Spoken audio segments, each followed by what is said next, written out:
Je ne suis pas Gérard Reynaud, vous l'aurez remarqué. Gérard Reynaud, maire de Bousset, est retenu. Il accompagne un ami et sa dernière demeure cet après-midi, donc il ne peut pas être présent parmi nous. Moi, je suis Eric Salvo, adjoint au maire, et Gérard m'a mandaté pour passer un ou deux messages et vous souhaiter la bienvenue. Donc cet après-midi, il s'agit d'une réunion d'information qui contient des temps d'échange. J'aimerais que les quelques intervenants qui vont s'exprimer après moi puissent le faire dans un climat respectueux. Si vous souhaitez compléter ce qui aura été dit ou présenter un point de vue différent, ce qui est votre droit, des micros seront disponibles à la fin pour que chacun puisse prendre la parole s'il le souhaite. L'ensemble du conseil municipal de Bousset, qui ne souffre pas de pensée unique, soutient la démarche de M. Bruno Fournier, à qui je vais maintenant laisser la parole. Merci. Bonjour. Alors, je suis conseiller à Bousset depuis 2014. Avec Casimir Kalinka, nous représentons le syndicat des miniers roulants. Toujours. La mairie a le profond désir que cette réunion se passe dans le dialogue, l'échange et le respect. Très vite, au sein du syndicat des miniers roulants, je me suis aperçu de la complexité des dossiers. On nous parle de diverses pollutions avec analyse à l'appui. Mais il faut être chimiste pour comprendre. On nous parle de continuité écologique, de restauration de la continuité écologique, d'aménagement. Toutes ces belles formules pour éviter de parler d'arasement et de destruction. Nous avons une réunion par trimestre et je n'ai pas honte de vous dire que j'ai mis 1 an pour comprendre que continuité écologique reviendrait à retrouver des rivières à l'état originel. Il faut décoder.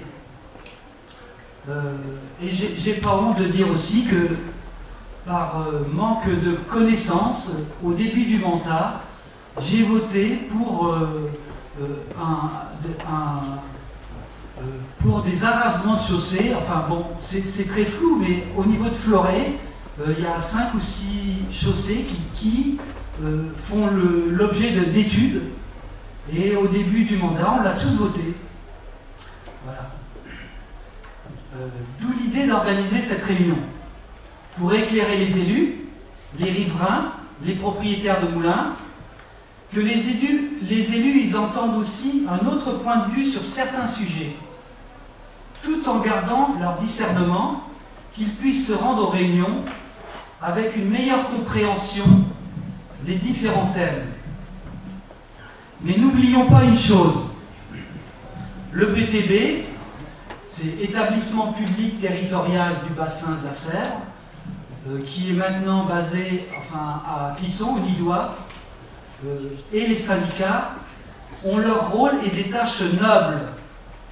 Le PTB se doit de mettre en application les directives de différentes instances et de leurs supérieurs.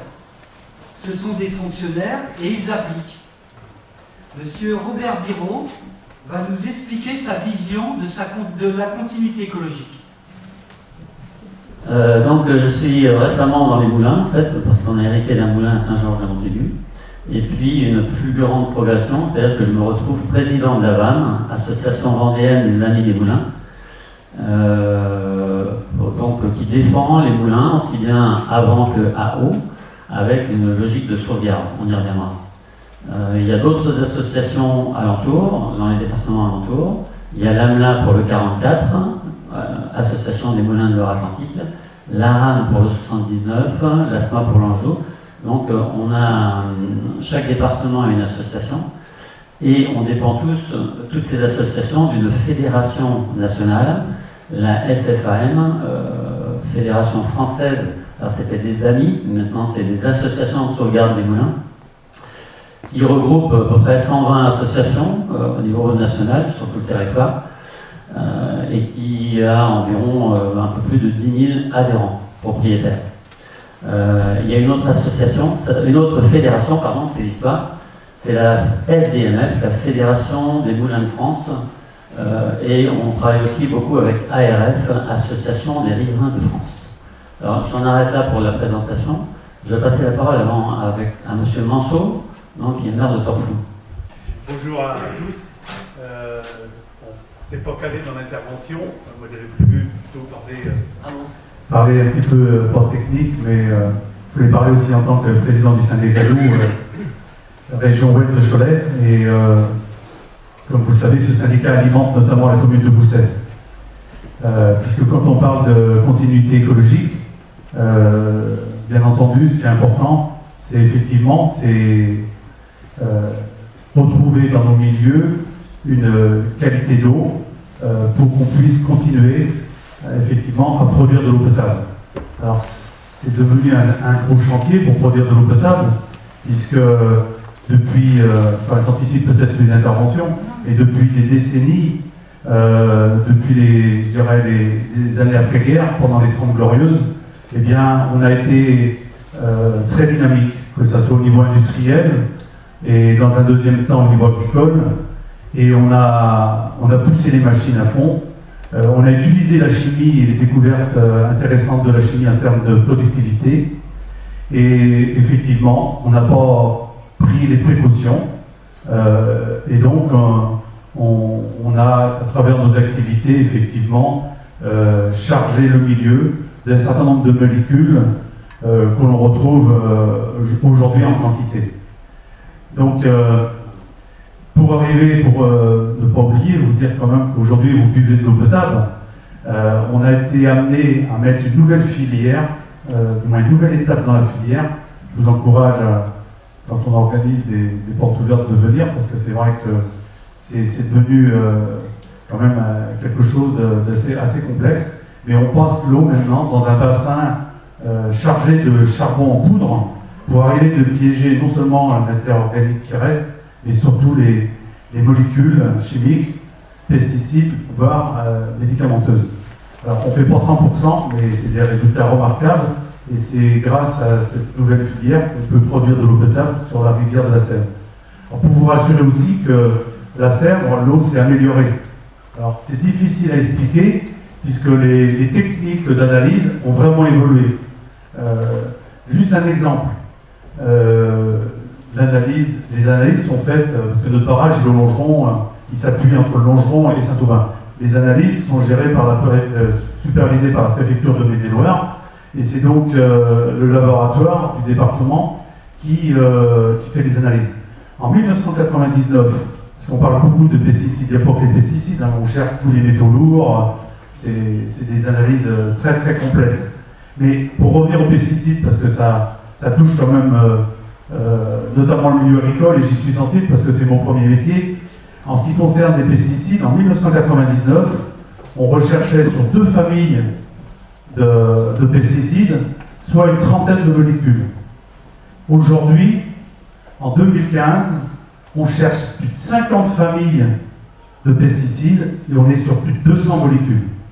C'est pour vous dire l'évolution, je dirais, de la surveillance qui est nécessaire.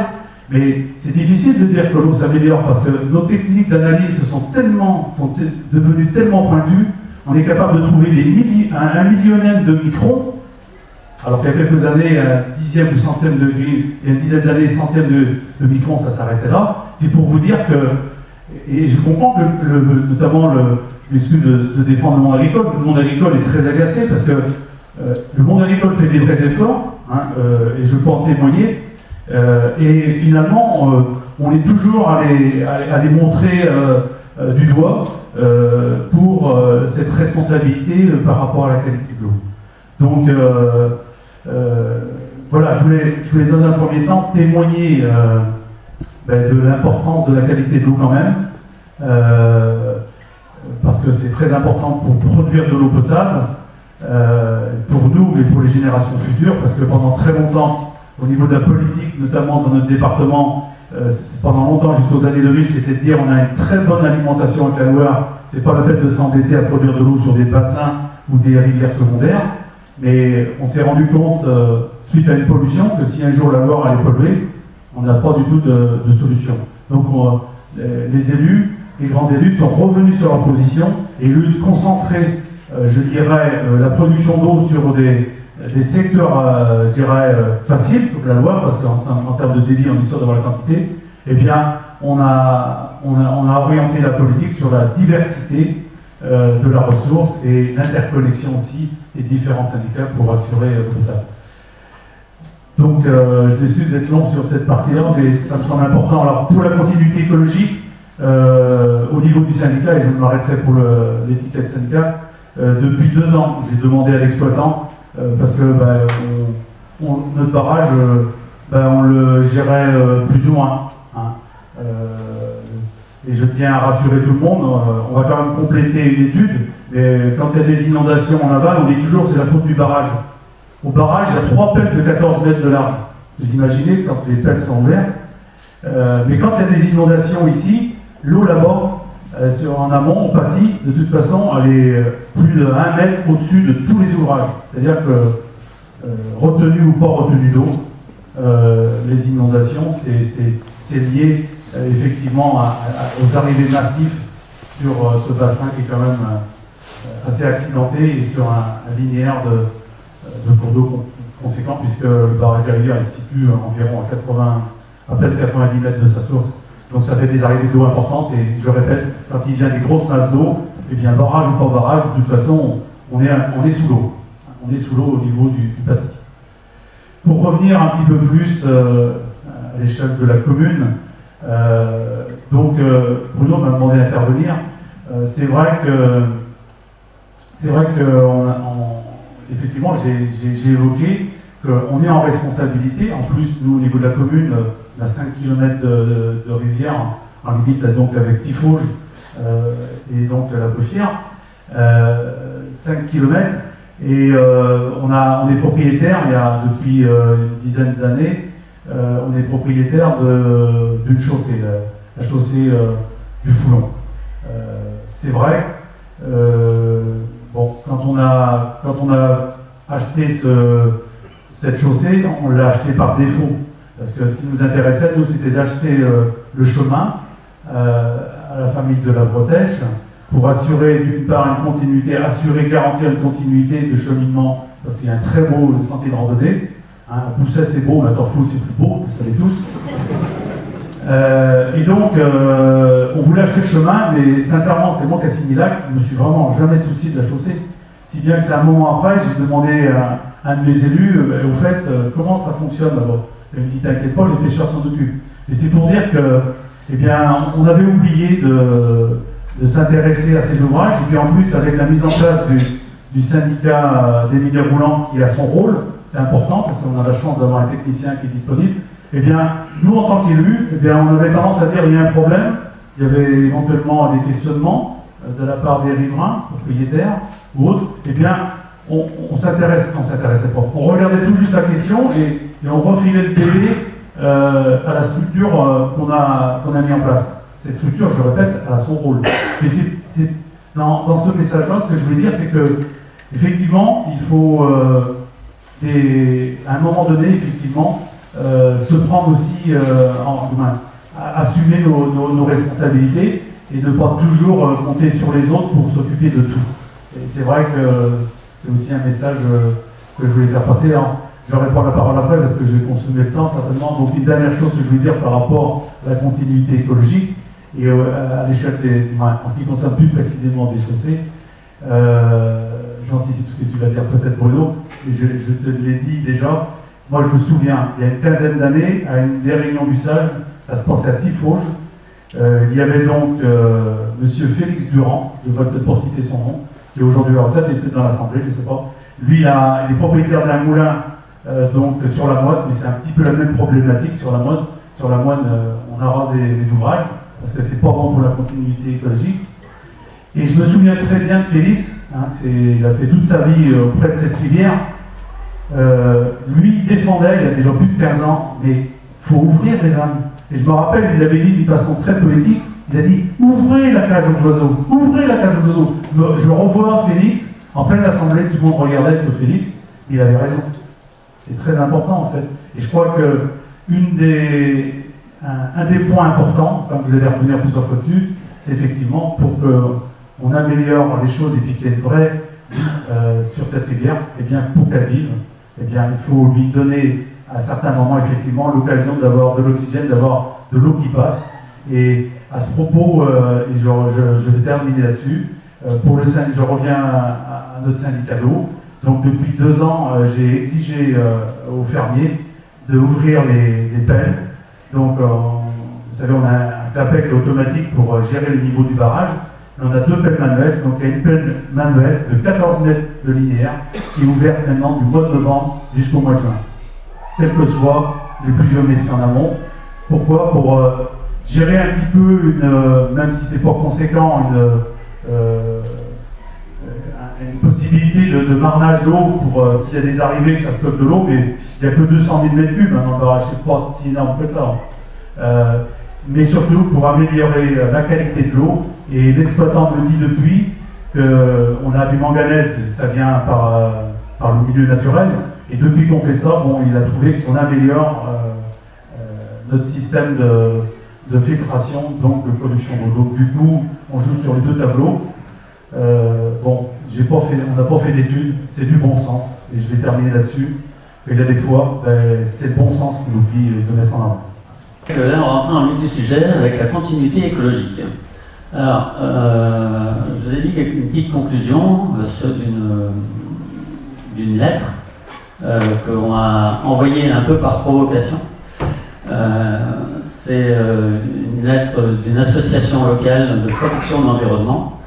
Le président conclut, qui traitait de la continuité écologique et de l'effacement des chaussées. Il conclut de cette façon.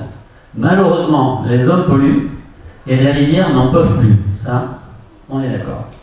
La continuité écologique, grâce à la suppression des effets de seuil, est le moyen le plus efficace pour améliorer la situation écologique des rivières. Là, on est un peu moins d'accord. Et c'est le seul, puisque ceux qui polluent le plus entendent continuer à le faire, ça c'est nouveau, et avec, il faut le dire, la compréhension coupable des autorités. J'en suis resté baba. C'est un président qui défend quand même l'environnement localement. Je ne dirais pas son nom. Pour nous, la continuité écologique dans les rivières, les meuniers avec leurs moulins l'ont pratiquée depuis des siècles et la pratiquent encore. C'est un peu ça le problème aussi, c'est qu'elle n'est pas pratiquée par tout le monde. Mais si on la pratiquait, en fait, à mon avis, il y aurait beaucoup moins de soucis. Il suffit, en fait, comme le propose Bruno, d'ouvrir les vannages. Voilà. Et nous, évidemment, la continuité écologique, la vanne, on est pour quand elle est faite correctement. Alors, comment on en est arrivé là avec des partis pris aussi intransigeants? On va essayer de faire par étape l'histoire, en fait, de comment on en est arrivé là. Et au départ, en fait, c'est la directive européenne 2000, DC 2000, il y a déjà 15 ans, qui fixait pour chaque pays de l'Union une amélioration de la qualité des eaux de surface et souterraine à objectif 2015. On y est. Ça a déclenché beaucoup de choses, mais gardez en mémoire, on parle uniquement au niveau de l'Europe d'amélioration de la qualité de l'eau. Pardon? Des eaux, de l'eau en général, en fait, générique. Elle s'impose à tous les pays de l'Union, en fait, et en France, là, chaque pays est libre, en fait, de choisir la méthode ou les actions pour y parvenir. En France, on a, en 2006, voté la LEMA, la loi sur l'eau et les milieux aquatiques. Elle a été votée le 30 décembre 2006. Et donc là, on est rentré, c'est à ce moment-là qu'on a parlé, et uniquement à ce moment-là, qu'on a parlé de continuité écologique. Je suis toujours, à chaque fois je reprends, quand je vois encore la semaine dernière un article sur Tifauge, où on nous dit l'Europe nous oblige à la continuité écologique. La réponse est non. La continuité écologique, c'est un terme purement français. Elle précise 5 facteurs pour améliorer la qualité des eaux. La fragmentation des habitats, ça on y est dedans, donc ça c'est vraiment ce qui nous concerne au niveau des moulins. Les pollutions, la surexploitation des ressources naturelles, c'est en fait trop de pêche, notamment par exemple la civelle, les espèces invasives, vous connaissez en fait, et le changement climatique. Voilà les 5 facteurs de la LEMA pour améliorer la qualité de l'eau. Et donc, elle définit les actions de restauration de la continuité écologique, donc terme purement français. On descend d'un cran, on est à l'Europe, on est passé à la France. En dessous, il y a le SDAGE. Le SDAGE, schéma directeur d'aménagement et de gestion des eaux. C'est un programme pour 5 ans, 2016-2021, signé le 4 novembre 2015, c'est tout récent. C'était signé, ça paraît dans le journal, en fait, à Orléans. Donc là, on est concerné tout le bassin versant de la Loire, de sa source à l'estuaire. Peut-être que tout le monde connaît, hein, mais j'essayais de repartir en fait, du début. Plus la Bretagne, donc c'est le plus grand de France. Et il correspond à ce qui est géré par l'Agence de l'eau Loire-Bretagne, AELD. L'Agence de l'eau, comme toutes les... Il y en a 6 en France, et donc il y a 6 SDAGE en France. Et chaque agence de l'eau a énormément de moyens, on va y revenir. Il est en application au 1er janvier 2016 pour 5 ans, les 5 années à venir. On descend encore d'un cran, là on est rendu au niveau du bassin versant de la Sèvre nantaise. Donc en dessous du SDAGE, chaque bassin versant a son SAGE, schéma d'aménagement et de gestion des eaux. Pour nous, donc le bassin de la Sèvre nantaise, alors dans chaque SAGE, il y a énormément d'intervenants, enfin, je n'ai pas dit trop, il y en a beaucoup, notamment l'Agence de l'eau Loire-Bretagne, la clé, le PTB, c'est établissement public territorial de bassin, et il y a pour la Sèvre nantaise 7 syndicats de rivières, dont les Méniers Roulants, dont on dépend, pour cette partie de rivière. 2 régions, 4 départements, les communautés de communes, les communes, et il faut bien le dire, tout le monde est dans la même logique d'améliorer la qualité de l'eau. C'est au niveau du SAGE, alors le SAGE, je ne sais pas si vous connaissez, c'est un petit document de 200 et quelques pages, on va y revenir. C'est pas trop diffusé en fait, il est disponible sur internet, mais voilà, vous connaissez le SAGE? Bon. Il y a 199 pages où on n'a trop rien à dire au niveau des moulins. Hein, ah ben, faut le dire. Beaucoup de choses. Il fait 200 000 pages, il y en a 199 en fait où on parle effectivement beaucoup d'amélioration de la qualité de l'eau, mais il y a 9 pages qui nous interpellent quelque peu. Ces 9 pages, c'est la partie N3, les pages 124 à 133, plus la page 202 à la fin. Restauration, on va mémoriser ces 2 termes, on va rentrer en détail. Restaurer la continuité écologique, ça c'est le premier point, on va rentrer dans ce qu'est pour le SAGE et comment ça, quelles sont les actions du SAGE pour restaurer la continuité écologique. Et puis, excuse-moi, tu peux revenir, un plan sur les ouvrages hydrauliques. Alors, effectivement, quand on parle de chaussées, vous connaissez, les seuils, les barrages et les ouvrages hydrauliques. Hein. Tout ça, c'est nos chaussées de moulins prioritairement. Pas que, mais quand même prioritairement. Restaurer la continuité écologique, page 124, c'est quoi? C'est le transport des sédiments de l'amont vers l'aval et la circulation des espèces qui doivent en fait franchir les vannages des moulins pour que justement à la fois la faune et enfin, tout ce qui est dans la rivière puisse circuler librement. Alors, tu avais prévu une intervention d'une société de pêche? Oui. Tout ça, c'est... Patrick Poirier, vous êtes là, non? Thierry. Non. C'est juste votre avis sur la continuité écologique, si vous voulez. Donc, aujourd'hui, je représente la société Le Gardon-Bousséron de Bousset. Et la Bouffière, c'est vrai. Donc, nous, au niveau de la société de pêche, nous constatons que depuis quelques années, nous avons le retour de certaines espèces de poissons, telles que la bête, goujon, voire même des verreaux dans des ruisseaux. Donc, ce qui veut quand même dire que l'eau est en bon état sanitaire. Et en ce qui concerne les anguilles, nous avons une réglementation de plus en plus stricte, soi-disant parce que l'espèce est en voie de disparition. Mais étant donné que la pêche à la civelle est de plus en plus, il y a une surpêche de la pêche à la civelle qui est réglementée, mais malheureusement ils ont augmenté les quotas encore cette année parce qu'il y a de l'argent en jeu. Vous savez combien en fait? Ils sont passés de 47 tonnes de civelle en 2013-2014 à 94 tonnes, juste double, de pêche de civelle au niveau de Nantes, au niveau d'Alma. Sans compter, parce que là il faut ajouter, tout ce qui se pêche en dehors frauduleusement. Donc effectivement on peut dire il n'y a pas de civelle, Excuse-moi, je peux même rajouter, il y a un vrai souci, c'est qu'il y a, dans un autre bouquin qui a été publié par la Vendée, il n'y a aucune anguille au-dessus du barrage de la Buletière, par exemple, à son versant de la Buletière, parce que la Buletière, c'est un barrage de 30 et quelques mètres de haut, il n'y en a aucune qui peut passer là-haut. Et on s'étonne qu'il n'y a pas de sirène au-dessus de la Buletière. Voilà. Donc l'anguille, quand on dit qu'il faut remettre de l'anguille partout, ben, commençons par le début. Il faut peut-être que les sirènes remontent. Et en plus, sans parler du braconnage. Donc, bon, à nous, de toute façon, supprimer les chaussées, bon, pour nous, c'est supprimer la pêche, parce que l'été, évidemment, s'il y a un été sec et chaud, qui sait, il n'y aura plus d'eau. Plus d'eau qui n'est plus de poissons, sauf dans quelques trous qui seront faciles à braconner en plus. Donc plus d'oxygène et les poissons qui survivront, ben, qu'est-ce qui se passera? Ils finiront par mourir, quoi. Donc il n'y aura plus de poissons pour nous. En plus, je pense qu'il y aura certainement aussi plus d'eau, ça voudra dire qu'il y aura certainement de l'herbe, beaucoup plus de végétation qui prendra le dessus.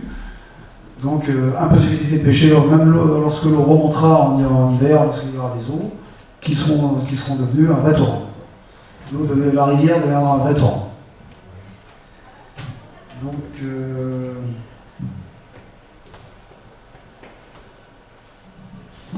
conclusion, bah nous, pour nous, tous les pêcheurs, donc nous sommes évidemment contre la suppression des chaussées.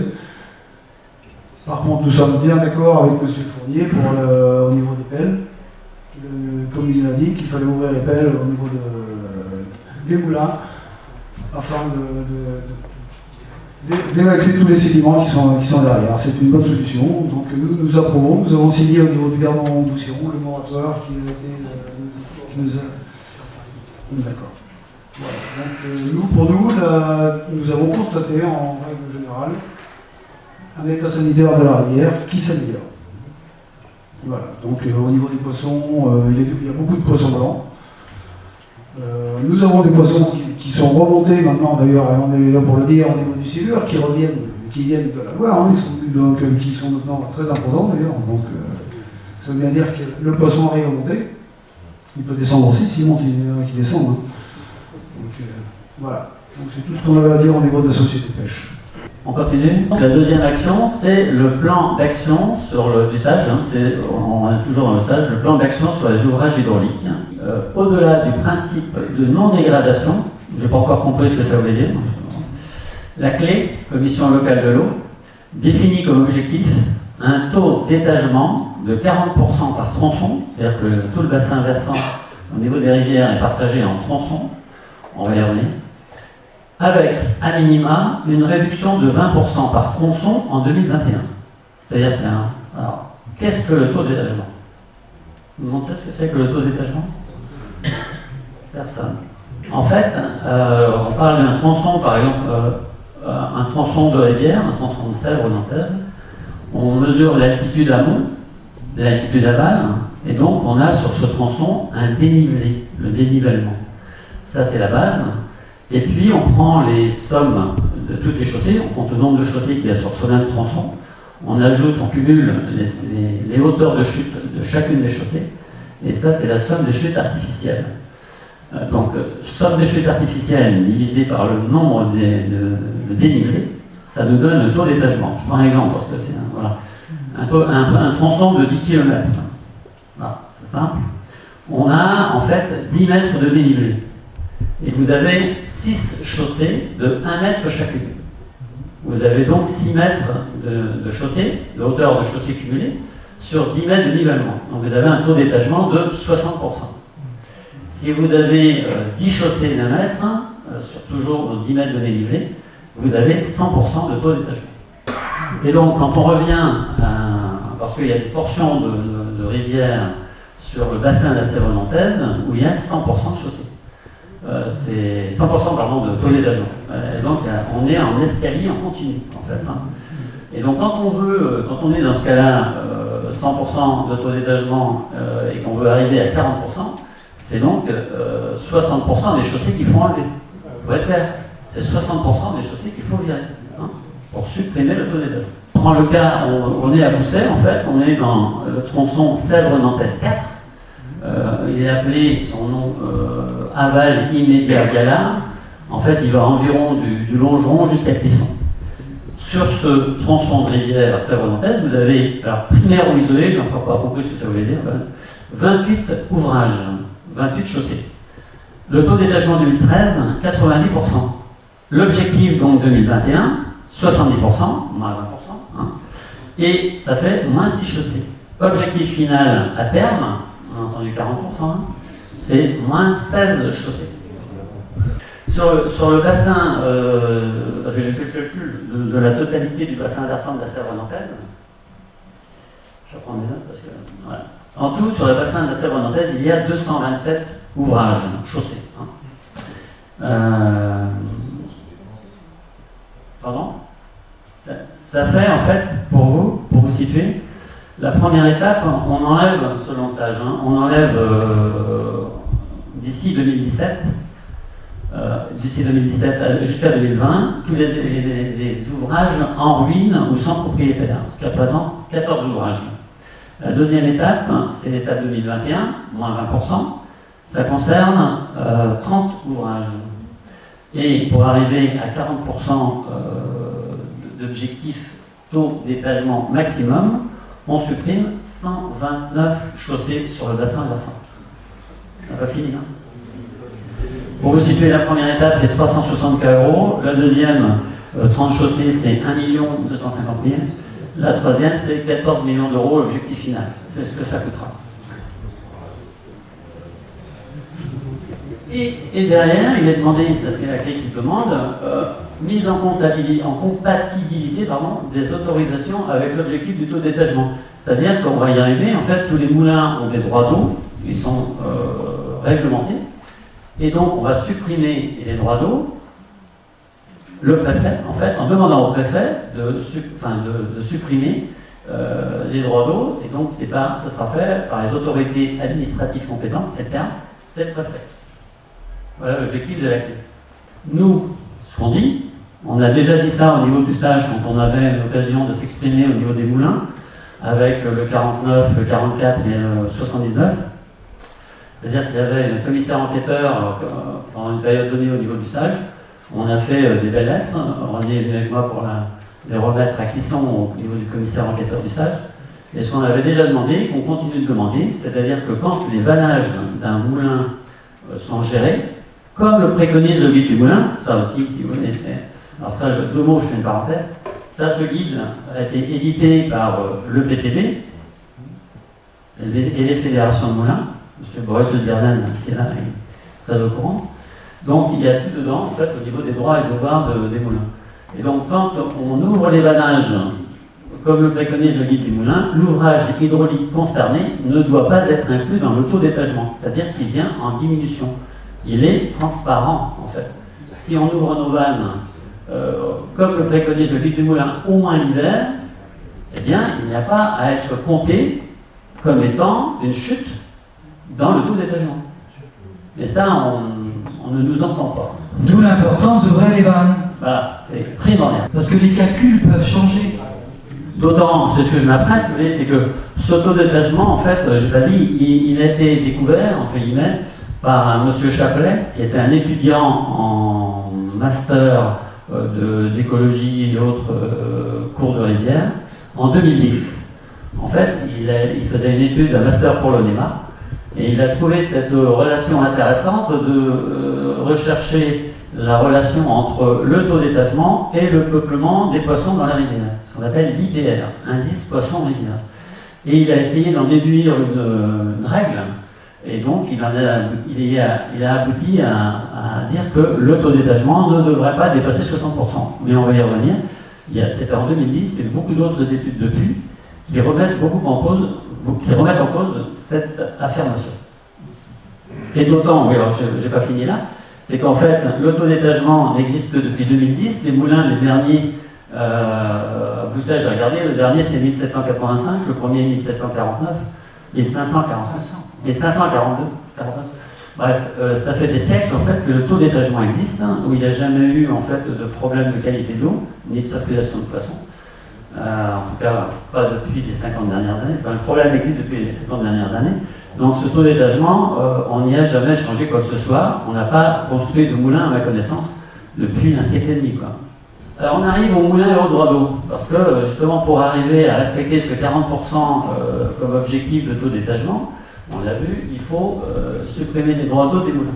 C'est quoi les droits d'eau des moulins? Alors, première chose, les moulins sont le 3e patrimoine de France, après les châteaux et les églises. Donc on s'attaque directement au patrimoine. Un moulin sans rez-de-chaussée, ça n'a plus aucun intérêt. Alors il y a je voulais signaler parce qu'il y a le PTB a fait un très bel historique disponible sur le site sevrenantes.com. D'ailleurs, parenthèse aussi, vous avez, si vous souhaitez aller plus loin, quelques sites internet qui vous permettront de mener votre propre enquête justement sur tout ce qui est en fait tout ce qui a trait au droit d'eau et tout ça. Il y a sur Bousset donc 8 moulins, le plus vieux 1549, le plus récent 1785, et ils bénéficient tous, parce qu'étant datant d'avant la Révolution, de ce qu'on appelle la consistance légale. En fait, c'est-à-dire qu'ils ont été autorisés. Les moulins étaient des usines. C'est quoi la consistance légale d'un moulin? D'abord, il y a des droits d'eau. En fait, toute l'eau qui passe sur la chaussée du moulin peut être utilisée en fait par le moulin. Et donc, il y a les droits en titre, c'est-à-dire les moulins qui datent d'avant la Révolution. Pour le meilleur preuve, c'est d'aller voir sur la carte de Cassini, si votre moulin est porté sur la carte de Cassini. S'il y est, la carte de Cassini date des environs 1760, il est considéré comme ayant un droit en titre. Il a été construit avant la Révolution.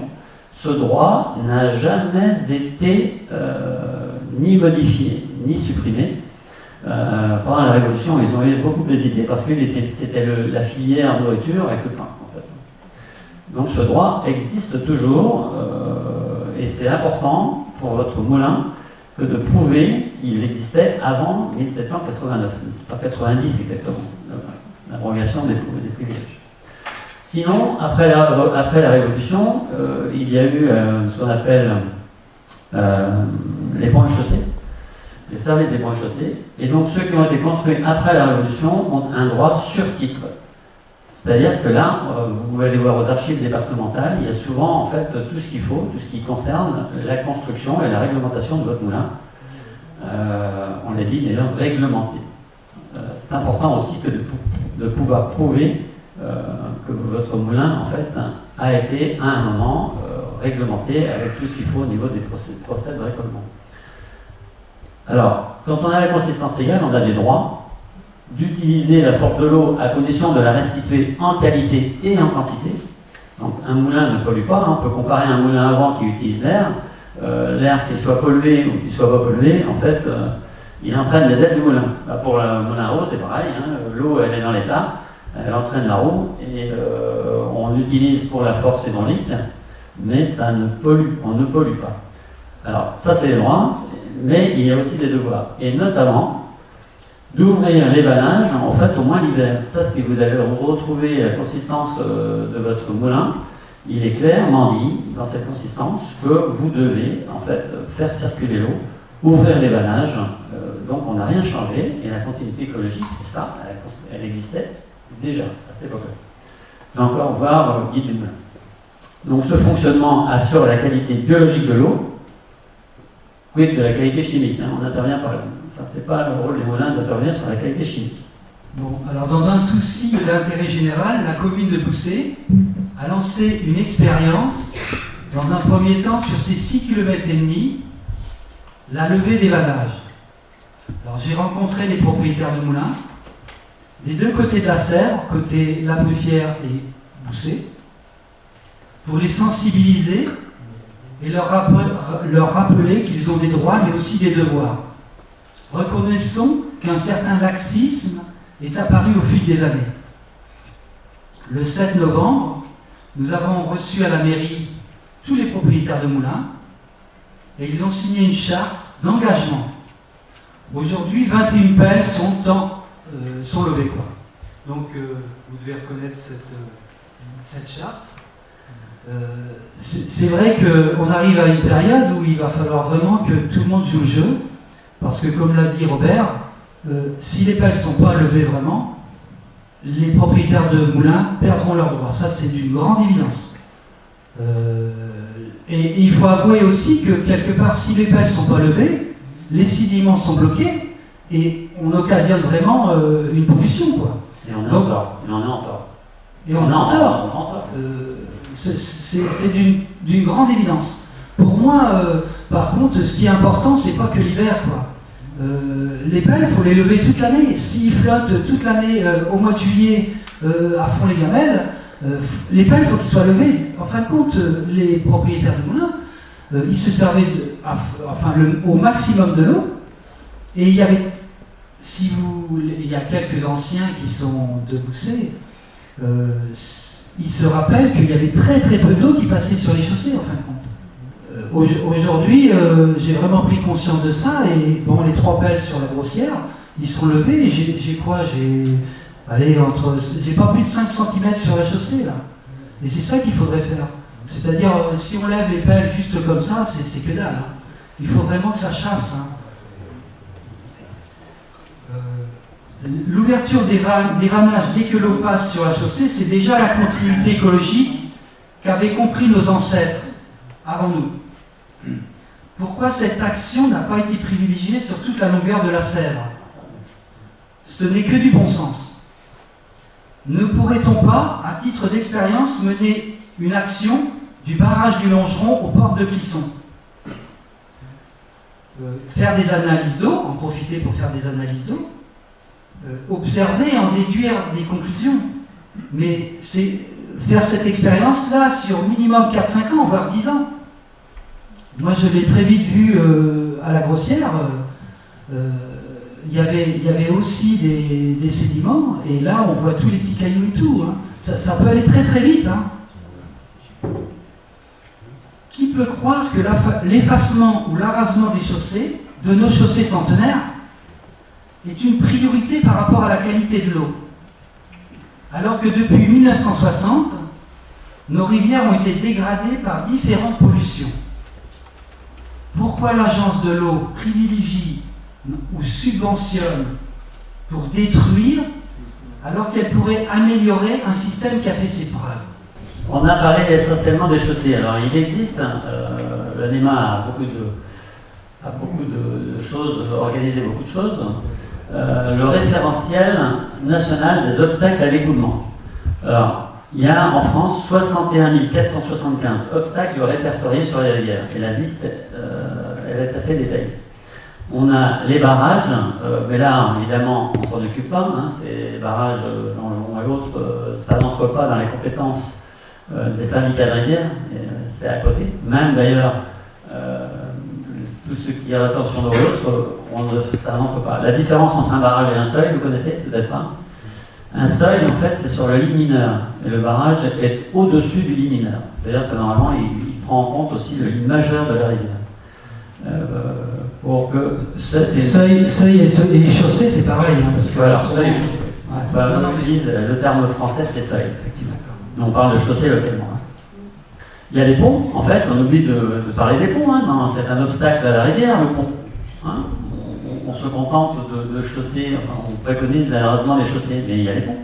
Il y a les digues. Hein. Il y a aussi les épis en rivière. Quand on voit qu'on reconstruit sur certaines rivières des épis, c'est un obstacle à l'écoulement, en fait. Et puis les grilles. Voilà. C'est voilà les appellations, c'est disponible sur Internet, hein, on le met sur la liste. Hein. Le ROE, référentiel national des obstacles à l'écoulement. Si on continue, en fait, il y en a qui ne sont pas répertoriés. Les buses, c'est une vraie catastrophe. Les buses et les rats des ponts. Et puis, là aussi, ce qu'on ne prend pas suffisamment en compte, selon nous, ce sont les arbres. Les embâcles, en fait, quand l'arbre est tombé dans la rivière, c'est trop tard. Il devient hyper gênant et difficile à enlever. Voilà. Et c'est là aussi, tout ça, ce sont des obstacles à l'écoulement. Mais, en fait, on priorise. Pourquoi? Les chaussées. Oui. Vous pouvez expliquer ce qu'est un épi? Un épi. Un épi, vous en avez en Loire aussi. C'est-à-dire que c'est un genre de petite digue qui va sur les côtés, qui part des côtés en fait de la rivière, et qui soit centralise le courant pour augmenter le courant au niveau du centre. En fait, par exemple, quand c'est une rivière ou un fleuve où on veut au centre avoir pas de bout pour pouvoir faire remonter la circulation des bateaux, en fait, simplement. on met en fait le courant en plus au centre de la rivière pour évacuer plus facilement les sédiments. Mais c'est un obstacle à l'écoulement. Il y en a même qui s'amusent à faire des épis de chaque côté pour que la rivière puisse ralentir le courant en fait. Les grilles, il y en a des fois c'est... Oui, c'est surtout pour retenir la végétation. La végétation, c'est vrai. Oui, quand elles sont bouchées, en fait, c'est un obstacle. Oui. Une protection, oui. Question, en fait, est-ce que nos rivières sont gérées? Parce qu'on nous parle beaucoup d'effacement de chaussée, mais on pourrait parler avant ça de gestion de la rivière. On prend, nous, en charge nos moulins, en tout cas c'est ce qu'il faut et ce qu'on dit, mais il y a derrière toute la gestion de la rivière.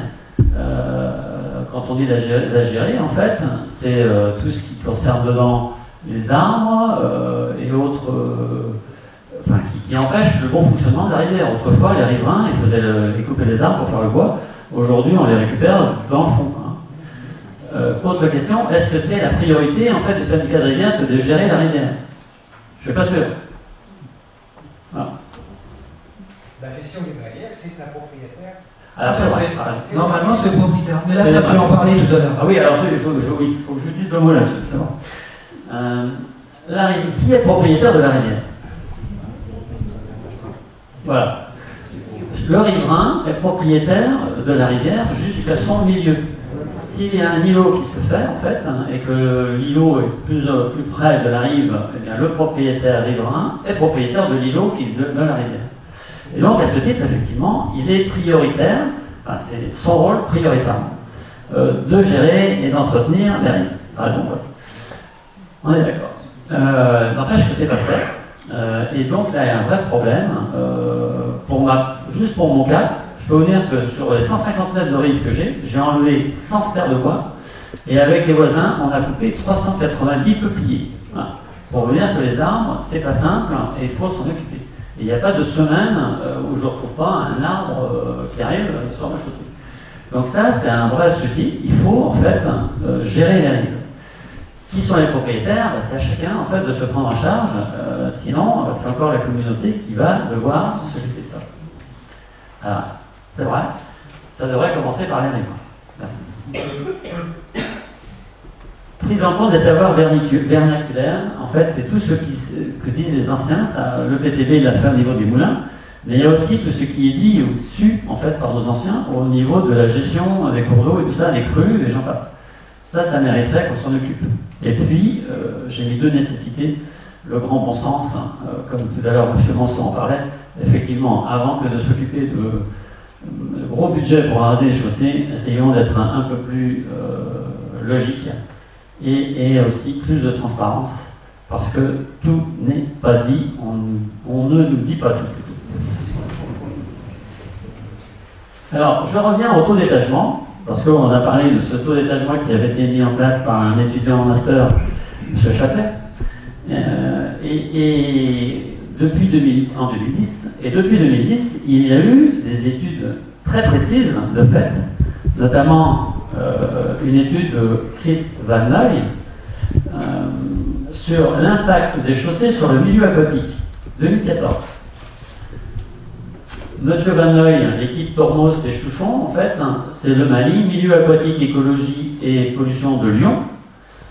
C'est un organisme officiel, sous tutelle de l'ONEMA. On est donc dans les services de l'État.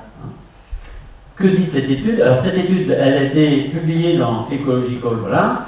Elle concerne 17 000 km de rivière, c'est pas simple, pas mal, 5 500 obstacles, 6 critères d'analyse des obstacles à l'écoulement. Et tout ça dans le bassin de la Loire. On ne peut pas être plus près, elle est assez représentative. Que dit cette étude? Les conclusions.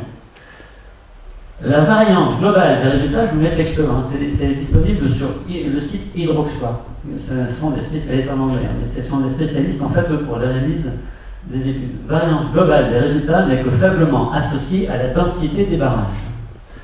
25% pour les macro-invertébrés et seulement 12% pour les poissons.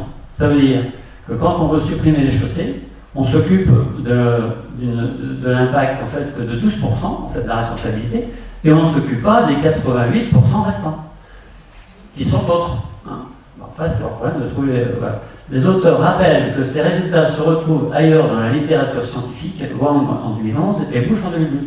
Donc on confirme que, en fait, le taux d'étagement, ça ne sert à rien. Sinon, à 12% d'incidence sur les poissons. Et, deuxième chose, les métriques de la biodiversité ne répondent pas à la présence des barrages par des variations significatives. Ça aussi, c'est résultat pas étonnant, étude de Polo en 2007.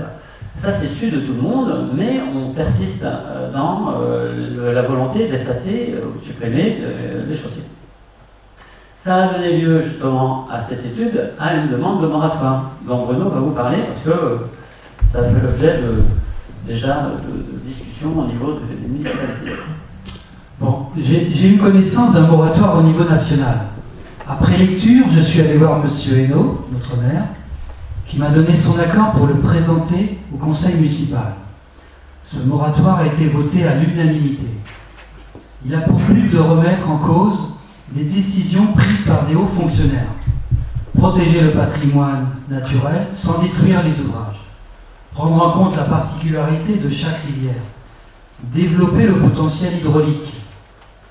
Se concerter avec les élus, les riverains, les associations de pêche et les agriculteurs. Faire des propositions. Améliorer les dépenses considérables d'argent public. Redéfinir les classements des cours d'eau. Alors, et puis faire nommer par le ministre de l'écologie, la ministre de l'écologie, une commission de travail ouverte à toutes les parties prenantes pour définir les conditions d'une mise en œuvre plus équilibrée de la continuité écologique. Alors ce moratoire, je l'ai distribué, puis j'ai sollicité quelques maires, surtout au début les maires, les communes voisines. Alors aujourd'hui, on peut dire qu'il y a 5 communes voisines qui ont fait la démarche de le présenter au conseil municipal et ça a été signé dernièrement, je crois hier soir même. Donc il y a Tifauge, la Bruffière, Torfou et Cugon. Bon, et Poussé évidemment. Alors je l'ai présenté aussi aux associations de pêche, différentes associations de Poussé, le patrimoine, les marcheurs. J'ai sollicité aussi des associations de canoë-kayak, et puis les agriculteurs aussi. Voilà, je vais laisser parler monsieur Joël Caillot, le maire de Cugan. Si... Je peux rajouter juste, alors ce moratoire est au niveau national, hein, c'est porté par les fédérations, les productions, toutes les productions d'hydroélectricité, en fait, hein, il y a beaucoup d'associations nationales, par les riverains, il y a au moins 6 ou 7 associations, nationales. Et il est destiné, en fait, effectivement, aux municipalités, mais aussi à tous les présidents d'associations, quelle que soit l'association. Et l'objectif, c'est de faire changer d'avis, Madame Ségolène Royal, on peut espérer, sur le classement des rivières et justement tout ce qui concerne les façons de choses. Donc, M. Joël Caillot, maire de Cugan. Bon, d'abord, merci de me donner la parole, mais je trouvais que toutes les informations qui nous ont été données déjà depuis le début de cette réunion sont extrêmement intéressantes parce qu'elles nous permettent de reposer, je dirais, l'essentiel des enjeux. Qu'est-ce que je dois dire? D'abord, on pourrait peut-être préciser que nous avons, nous, voté effectivement le moratoire au conseil municipal jeudi soir, l'unanimité, qui n'était pas forcément gagnée. Donc, voilà. Alors, concrètement, qu'est-ce qu'on peut dire ici? Moi, je crois que d'abord, les chaussées, c'est une donnée très contemporaine. On regarde la problématique des chaussées à travers cette continuité écologique, vue sous le petit angle du terme, sans s'interroger sur d'autres données. Pour notre part, vous connaissez peut-être Cugan sans doute, nous avons 13 chaussées sur 7 km de rive de rivière. Si on regarde, je m'excuse, mais je vais revenir un petit peu en arrière. Si on regarde quelle était à l'origine la fonction des chaussées, nous sommes, je dirais, à l'interface de 2 territoires qui étaient la Bretagne et le Poitou. Et ces chaussées, au XVe siècle, c'était des lieux de passage pour passer d'un territoire à un autre. Et les hautes marches qui nous concernent, dans 4 communes, excuse pour ceux qui n'en feraient pas partie, Boussel, vous accueillez aujourd'hui, Gétigné de l'autre côté, juste à côté, en Loire-Atlantique aussi, et puis La Bruyère et Cugan, haute marche. Et donc c'était des lieux pour permettre de passer d'un territoire à un autre. 15e siècle. Ensuite, qu'est-ce qui se passe? Avec les évolutions, eh bien, ces chaussées, pour peu qu'on travaille un petit peu leur profil et que l'on crée des canaux, deviennent des lieux où on canalise l'eau de la Sèvre pour en faire une force hydraulique. De cette force hydraulique, eh bien, naissent à ce moment-là tous les moulins et toute l'activité économique que nous avons eue sur notre territoire. Cette activité économique, vous la connaissez comme moi, que ça a commencé par des papeteries, filatures, teintureries, etc. Nous sommes au 16e, 17e du moulin. Donc, ce qui me semble important d'avoir à l'esprit, c'est que ces chaussées, indépendamment des questions que nous posons aujourd'hui, elles ont une donnée patrimoniale essentielle pour notre territoire. Et si j'ajoute après, au pied de ces chaussées, se sont construits des villages. S'il y avait de l'activité économique, eh bien les gens sont venus habiter à proximité de ces lieux d'activité économique. Et nous avons des villages typiques de bord de Sèvre qui caractérisent effectivement cette histoire. Ignorer aujourd'hui cette histoire, c'est à mon sens ignorer notre passé culturel et économique. On est en train de s'interroger, je vais caricaturer et être volontairement provoquant. On est en train de s'interroger aujourd'hui sur ce que fait Daesh quand il détruit du patrimoine qui existe dans d'autres pays, Syrie, etc. Et nous, aujourd'hui, on fermerait les yeux sur une éventualité de destruction de nos chaussées qui correspondent à notre histoire et qui ont finalement forgé notre identité territoriale. 17e, 18e. On poursuit. Et aujourd'hui, eh bien, effectivement, parce que c'est à l'ordre du jour, il faut s'interroger sur cette continuité écologique. Continuité écologique, on est tous pour. COP21, ça se négocie encore. C'est indispensable de l'avoir à l'esprit. Mais en même temps, moi j'ai très apprécié ce qui a été dit sur la notion de bon sens, je suis très bon sens. On ne peut pas, sous prétexte de rendre coupables nos chaussées, ignorer d'autres données qui sont aussi essentielles quand on parle de continuité écologique. Et donc aujourd'hui, avec Adrien, qui est la mode adjoint, qui suit le dossier aujourd'hui, nous avons eu sur la côte de Guan, je vais simplement citer ça, un propriétaire a restauré les pelles, les vannes, le vannage, pour finalement redonner cette régulation, ce flux, qui permet effectivement à la rivière de réexister comme elle existait à une certaine époque. Et cet été, les réparations juste terminées, bon, il y a eu un petit souci, et là, les vannes ont sauté. L'emprise dans le sol n'était pas suffisamment solide, et ça a sauté. Le propriétaire nous a appelé, c'est dommage, on avait les photos là. Comment? Ouais, c'est ça.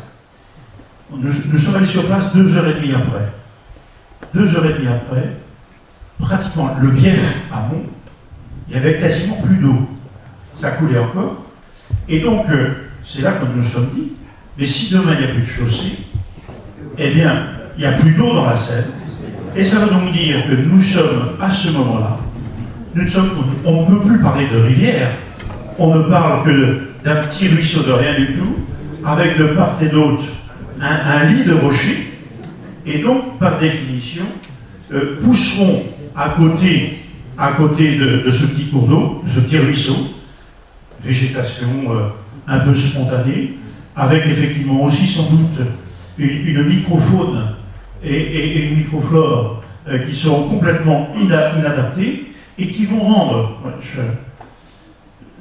Je continue, et puis je vais revenir sur un autre épisode que moi, j'ai fait un courrier en 2009, mais je vais revenir après. Et donc là, on va être confronté effectivement à l'arrivée du microfaune ou du microflore qui peut, par certains côtés, rendre la vie impossible dans les villages, parce que prolifération de moustiques, etc.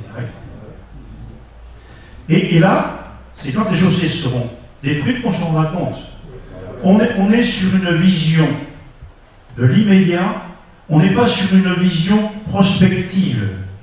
On apporte une réponse à une question, mais on n'apporte pas une réponse à toutes les questions qui sont posées. Et c'est ça notre enjeu. Donc, je voulais aussi dire que 2009, juillet 2009, enquête publique. C'est dans le prolongement des lois qui ont été énoncées tout à l'heure, qui ont très, très bien été précisées. Une enquête publique diligentée par l'agence de l'eau, qui tombe au mois de juillet, qui nous arrive, nous, en mairie, fin juillet. Je sais pas, fin juillet, généralement, on fait un peu de pause. Hein. Alors, comme par hasard, je passe ici en mairie, et je regarde ce dossier, enquête publique. Et il était mentionné très explicitement les termes que nous revoyons aujourd'hui, qui concernent l'arasement de nos chaussées. Et à partir de ce moment-là, découvrant cela, c'est une enquête publique, hein, je ne sais pas, tout le monde l'a lu. Hein. Et à partir de là, je dis, mais c'est pas possible. Nous avons 13 chaussées, vous voyez que nous avons 13 chaussées, avec, certaines sont conjointes avec le Pousset, d'autres avec Chétigné, et d'autres avec Disson. Et je dis, mais imaginons un instant, si on n'avait aucune chaussée, ce qui se passerait. Donc je fais un courrier. J'appelle d'abord le directeur de l'EPTB, que je réussis à joindre. Et je lui dis, mais attendez, qu'est-ce que vous mettez par quelle est la signification pour vous du terme arasement? Très gêné au bout du fil. J'ai dit, mais ça veut dire destruction. Ah. Alors, mais non, on tergiverse. Et dans la foulée, c'est là, je trouve que l'initiative qui a été prise par Mousset est une très très bonne initiative. Et moi, à ce moment-là, en 2009, j'ai mon courrier, j'ai fait un courrier derrière, on a délibéré en conseil municipal en septembre, début septembre, et j'ai envoyé mon courrier à tous les maires de Vendée qui étaient limites, qui étaient riverains de la Sèvre. Bon, là, j'ai pas eu, à ce moment-là, le réflexe de l'envoyer aux riverains côté 44 ou 49. L'enquête publique a été retirée en septembre. L'enquête publique a été retirée en septembre. D'accord? Depuis, c'était plus ou moins le sommeil, et on voit bien que sournoisement, ça revient. Ça revient. Ça veut nous dire qu'on est face, effectivement, à des enjeux qui sont portés par une administration, c'est bien le terme. Moi, je suis intervenu à l'agence de l'eau lors de la présentation de leurs orientations 2016-2020. Ils ont sorti récemment, c'était à Nantes. Et je suis réintervenu sur ces questions-là. Mais donc, on voit bien nos enjeux. Et c'est vrai que je n'ose imaginer notre territoire sans chaussée. Si je reviens maintenant spécifiquement à Guyan, je m'excuserai de le faire, sur nos 13 chaussées, on en parlait avec Adrien, il y en a 3 ou 4, peut-être 5, qui aujourd'hui n'ont plus la fonction qui leur revenait, parce qu'elles n'ont pas été entretenues, mais elles ne compromettent pas nécessairement, je dirais, cette transmission que nous voulons pour la Sèvre, pour les années à venir, pour nos générations futures. Tout simplement parce qu'à un moment donné, vous voyez bien, quand c'est de la dimension passage, de la dimension ensuite économique, il y a des chaussées qui sont construites chez nous, mais c'est peut-être vrai aussi ailleurs, à 50, 60 mètres, 70 mètres, l'une de l'autre. Et donc, dans ces cas-là, la deuxième chaussée n'a pas la fonction de la première. Et elle n'a pas nécessairement l'utilité de la première. Donc, elle n'a pas lieu nécessairement d'être conservée. D'ailleurs, c'est souvent celles-là qui sont en très mauvais état. Donc, on doit être, je suis d'accord avec l'esprit qui a été présenté tout à l'heure par Bruno, sur on est là aujourd'hui pour discuter, on est là pour échanger, On est là pour peut-être faire part de nos analyses. On n'est pas là pour s'opposer, mais on doit être là aussi pour pouvoir être entendu sur le regard qui est le nôtre, qui est un regard de terrain, et non pas un regard du haut. Et donc, nous, on n'est pas aussi accueillants de dire, voilà, il y a sans doute 3, 4 chaussées. Elles vont mourir d'elles-mêmes, parce que c'est bien, une fois que l'eau passe dans une chaussée, elle ne fait que s'accentuer. Mais il y en a d'autres que nous voulons absolument conserver. Et on parle beaucoup de continuité écologique, mais aujourd'hui, la Sèvre, elle est multiservice. Si on ne met en avant que la seule continuité écologique, ça peut se faire au détriment de la pêche. Si on rase tout, eh bien, il n'y a plus de pêche. Il n'y a plus de base pour les canoës kayak. Il n'y a plus, etc., un certain nombre d'autres activités. Et à un moment où on s'interroge aussi beaucoup, il n'y a plus de moulin non plus, parce que le moulin Foulon qui a été réhabilité chez nous, il peut continuer à fonctionner parce qu'il y a la chaussée qui a été réhabilitée en même temps. Et cette chaussée permet de canaliser, etc. Et donc de transmettre aussi l'histoire de notre truc. Et voilà ce que j'avais envie de dire. Et puis, moi, c'est une autre interrogation, mais je n'ai pas la réponse. Que deviendrait la vie de nos villages de bord de Sèvre, où il y a aujourd'hui, si on regarde chez nous, mais c'est vrai aussi ailleurs, entre... On a fait le tour des villages ce matin dans le cadre du PLU pour savoir ce qu'on avait fait. Donc on est passé sur nos nombreux villages de bord de Sèvre. Et je disais à la commission, regardez s'il n'y a plus la chaussée, qu'est-ce qui se passe? Tout le monde. On a du mal à imaginer. Les gens du village. Mais les gens qui y habitent, qu'est-ce qui va se passer pour eux? Ça veut dire qu'ils sont en permanence, s'ils sont là, c'est pas d'une certaine manière, soit parce qu'ils y sont nés dans ce village, soit parce qu'à un moment ou à un autre, il y a une maison à vendre et puis ça les a intéressés de venir habiter dans ce village-là. Ces villages de bord de Sèvre, ils ont une âme.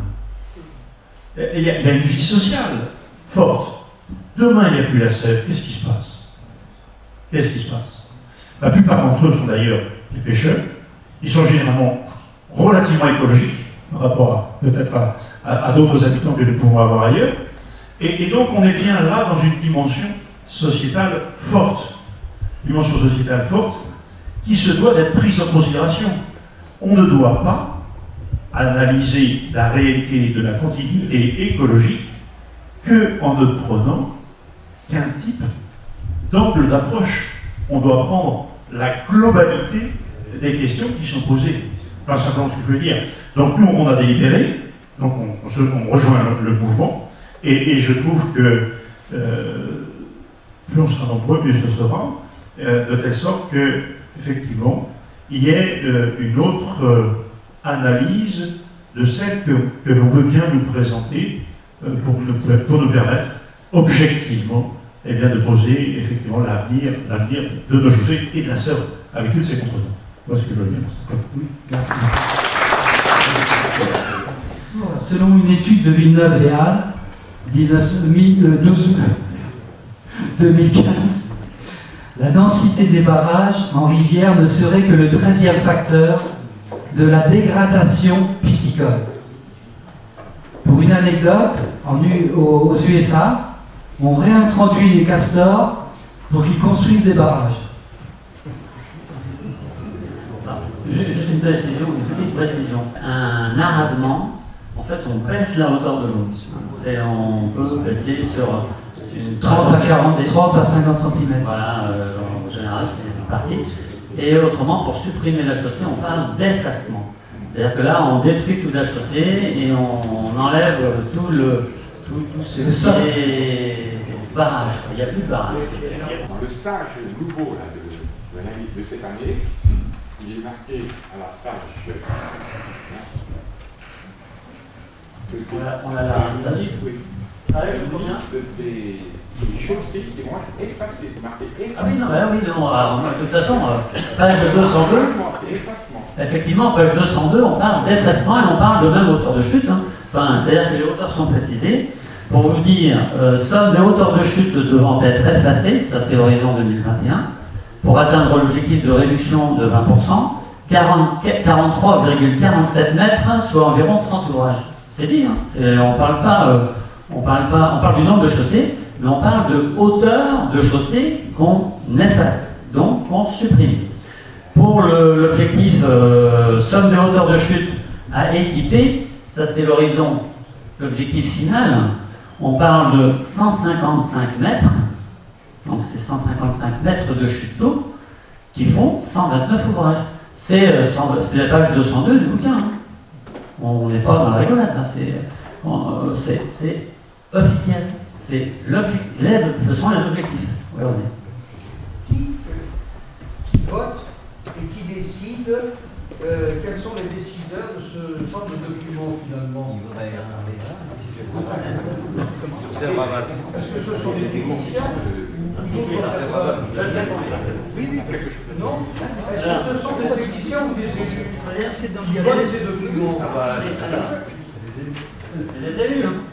C'est pour ça qu'on cible les élus. La clé, commission locale de l'eau. Dans la commission locale de l'eau, il y a 3 collèges. En France, on a la particularité de mettre un grand nombre de personnes, c'est beaucoup plus diffus, et on fait le vote à main levée souvent. Un collège des représentants des collectivités territoriales. Donc là, ce sont nos élus. De leur groupement et des établissements publics locaux. 31 membres.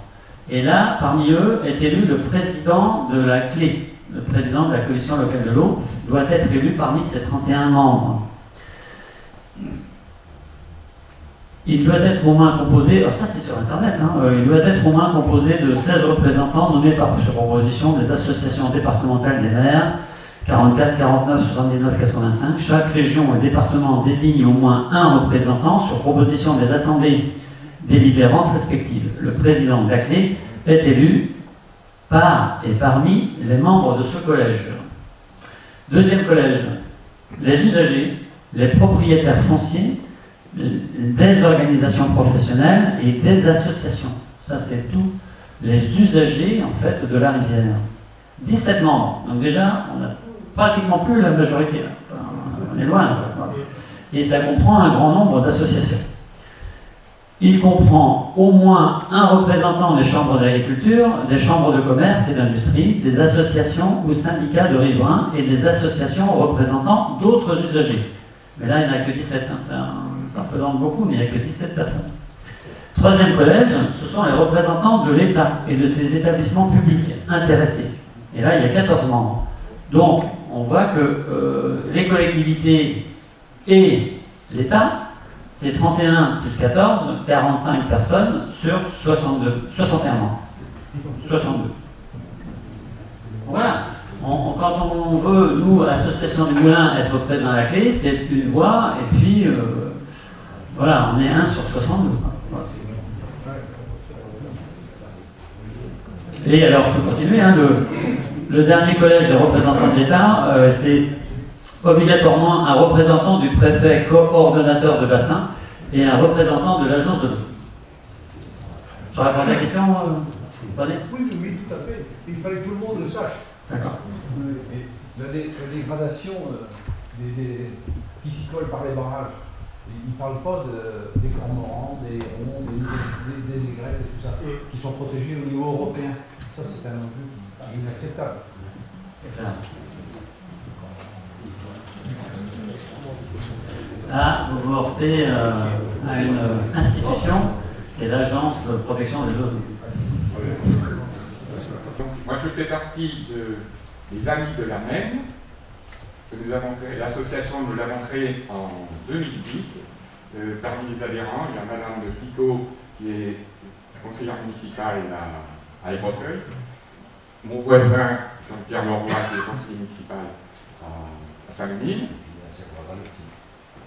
Il y a Sèvres aussi. Et puis il y a l'association de Sèvres, Monnier, et les Amis de la Sèvre. Et puis il y a également les Amis du lac de Grandlieu qui sont à cette réunion. Alors moi je voulais parler, notre président n'est pas là aujourd'hui, je voulais parler des problèmes que nous avons eus et que nous avons toujours avec le syndicat de l'estuaire qui s'appelle Sèvres-Aval. Il y a des choses donc, qui ne correspondent pas du tout, ils ont fait des choses qui ne correspondent pas du tout à ce qui se passe actuellement. Je prends l'exemple sur notre zone qui fait à peu près 4-5 km. il y a une dizaine de kilomètres, si on va depuis la Vendée jusqu'à Pontcafino, ça fait une dizaine de kilomètres, il y a 7 chaussées. Il y en a 2 qui appartiennent au syndicat, je dis bien qui appartiennent au syndicat de Sèvres-Aval. C'est le correspondant à votre syndicat des vélos roulants. Eh bien, ils ont décidé de supprimer les vannes qu'il y avait sur une chaussée, et l'autre, elle est toujours dans le moulin, la vanne, elle est en mauvais état. On leur a proposé à nos frais de la réparer, ils n'ont jamais voulu. Donc, quand on parle parce que depuis 2010, on parle de la gestion de la rivière avec les vannes, eh bien, on ne peut pas le faire. Par contre, on a réparé d'autres vannes qui appartiennent à des privés. Ça, on peut se poser la question, maintenant, je ne vais pas aborder ce thème-là parce que c'est un peu polémique, mais on peut se poser la question de savoir si le syndicat de rivière ne fait pas exprès de ne pas gérer la rivière pour qu'elle soit encore plus mauvaise, pour avoir des arguments pour supprimer les chaussées. Est-ce qu'il faut le dire? Ça n'engage que moi, mais on peut se poser la question.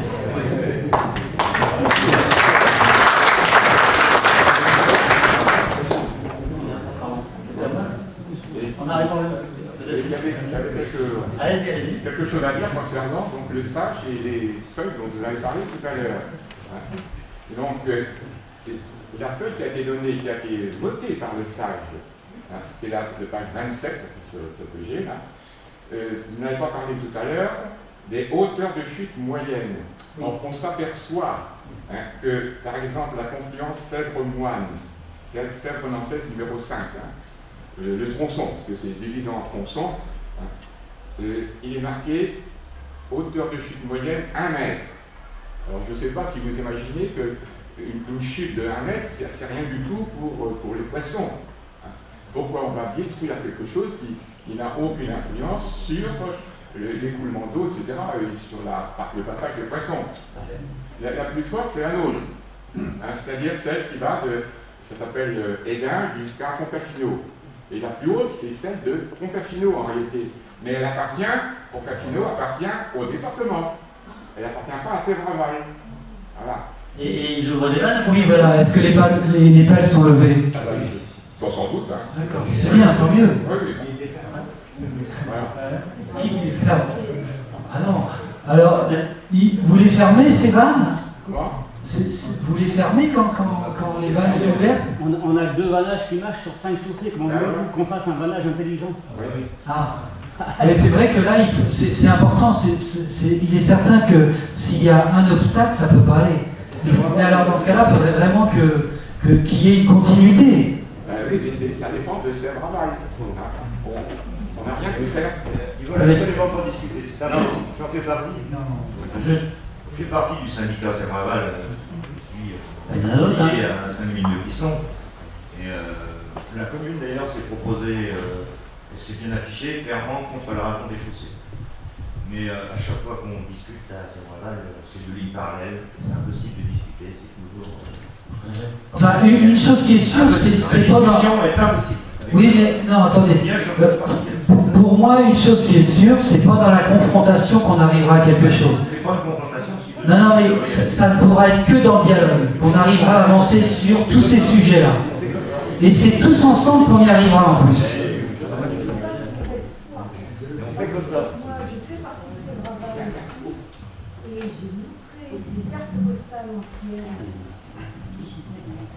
J'ai montré des cartes postales anciennes où il n'y a plus d'eau du tout dans la rivière parce que le barrage était en très mauvais état.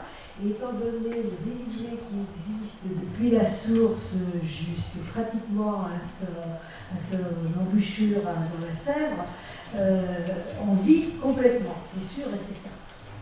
Donc je leur ai montré, je leur ai dit, enfant, j'ai passé ma vie à côté de la rivière. C'était rempli de joncs parce que justement il n'y avait pas cet entretien, il n'y avait rien du tout.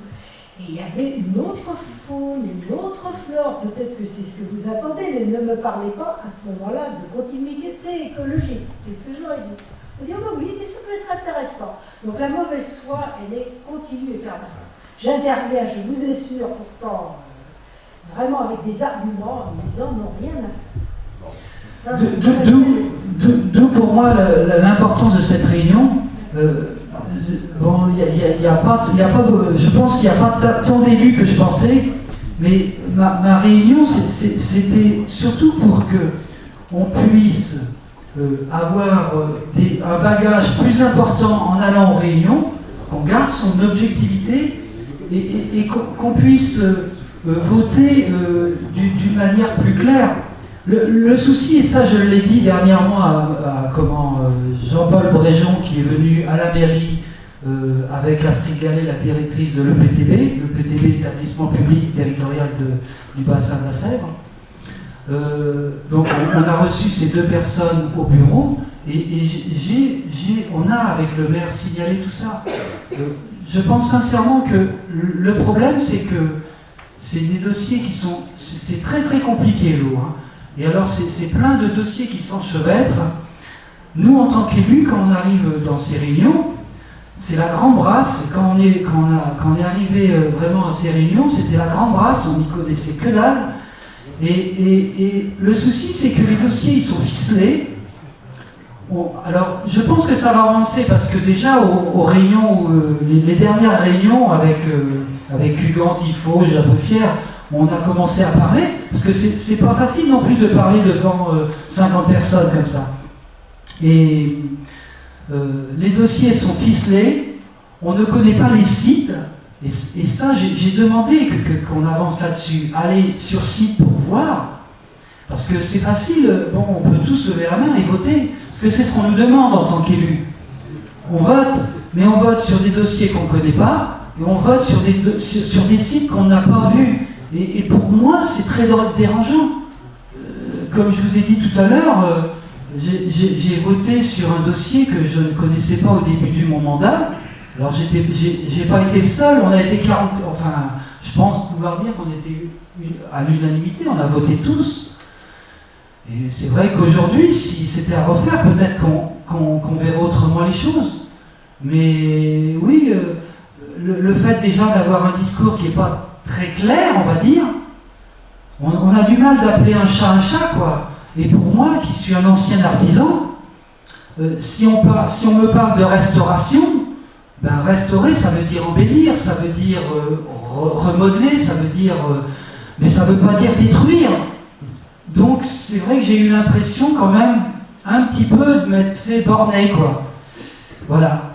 Je vais donner la parole à Roger Plac, qui est élu à Châteauneuf. Je voulais simplement répondre à des gens qui se sont exprimés au nom de Sévreval tout à l'heure. Moi je suis élu de Château-Thiebaut, je fais partie de Sévreval aussi. Et j'avoue franchement que je suis un peu surpris d'entendre dire qu'il n'y a pas de débat. Car, attends, tu permets. Bon, attends, je t'ai écouté. Hein. Moi, je me rappelle avoir écouté vos questions. Je me rappelle des réponses qui ont été apportées, et notamment de dire qu'on était prêt à se déplacer chez vous. Pourquoi ? Ne me dis pas le contraire. J'ai encore des comptes rendus. Si j'avais su que on pouvait être mis à la partie, j'aurais mis mes comptes rendus. Il ne faut pas nous exagérer. Moi, ce que je suis un peu surpris, simplement, c'est de me retrouver, moi, à Sévreval. Et en plus, je suis venu un peu ce que je connaissais, Robert, mais le Sévreval ne soit pas invité ici, parce que autant je trouve la réunion instructive, j'apprends des choses, parce que je suis venu justement dans un souci d'écoute et d'apprendre. Non, mais moi, je n'ai pas écouté qu'un son de cloche. Donc, au moins, je me suis déplacé pour m'entendre. Et j'ai trouvé cette réunion jusqu'ici très bien, avec notamment la prise de parole du maire de Cugan, j'ai trouvé ça parfaitement positif. Et par contre, je ne voudrais pas laisser entendre que Sévreval ne fait rien. Parce que même s'il ne fait pas tout, même s'il ne fait pas tout bien, entre parenthèses, ils font des choses. Et pour les vannes, je peux vous dire que moi je suis le président de Cafino, les vannes sont ouvertes et on suit bien la réglementation dans ce domaine-là. Voilà.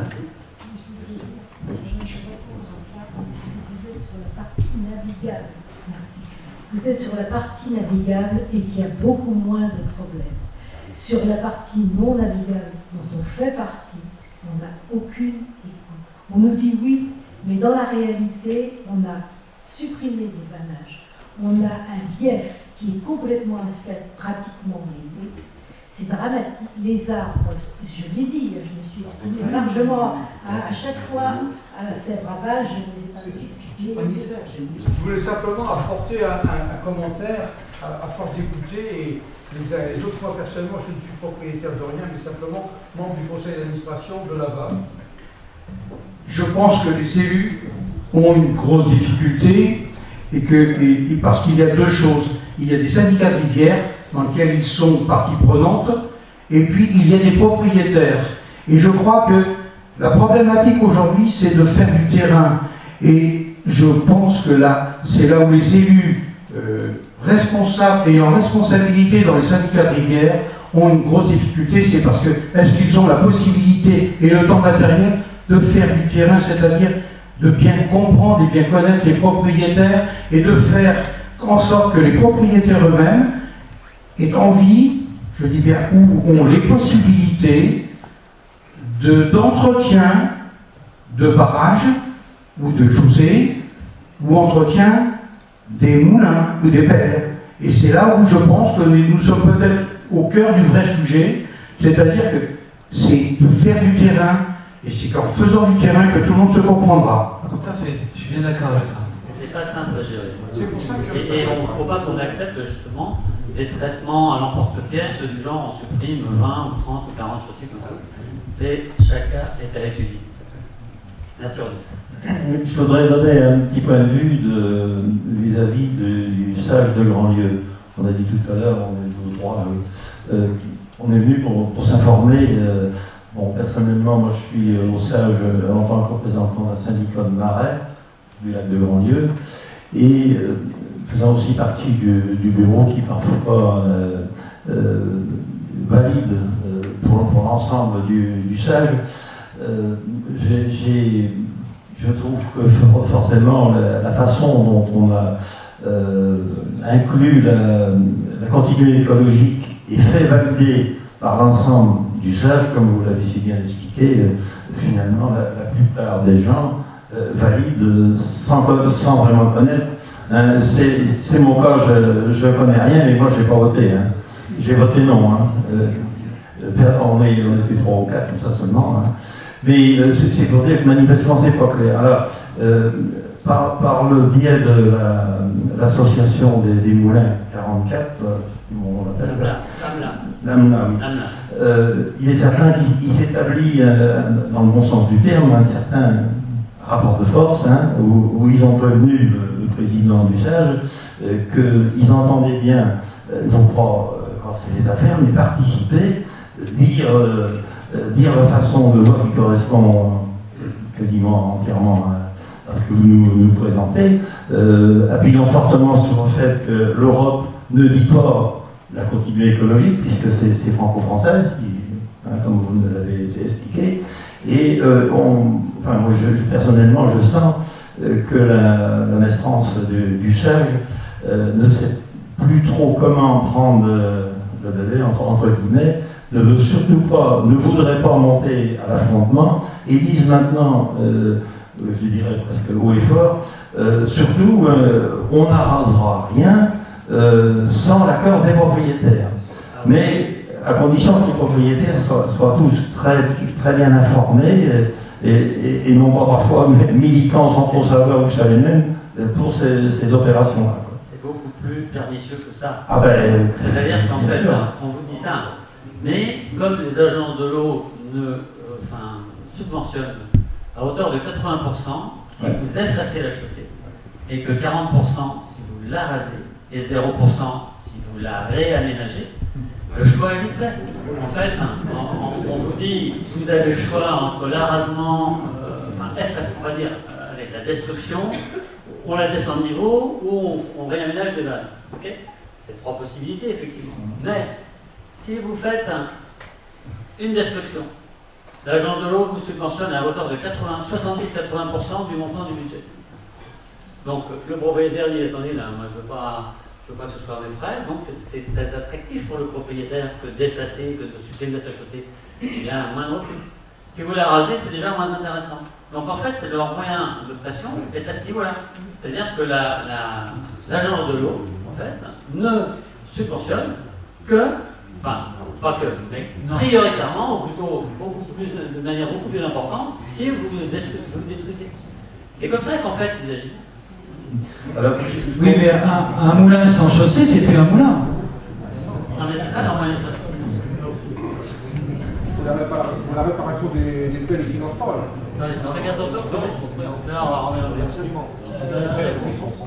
Anne-Marie Pénaud, je suis élue à Sainte-Mine de Clisson et je suis suppléante à Sébraval. Donc quand le monsieur tout à l'heure parlait des chaussées qui étaient la propriété de privé, notre souci à Sainte-Mine de Clisson, c'est que nous avons 2 chaussées qui sont la propriété de Sébraval.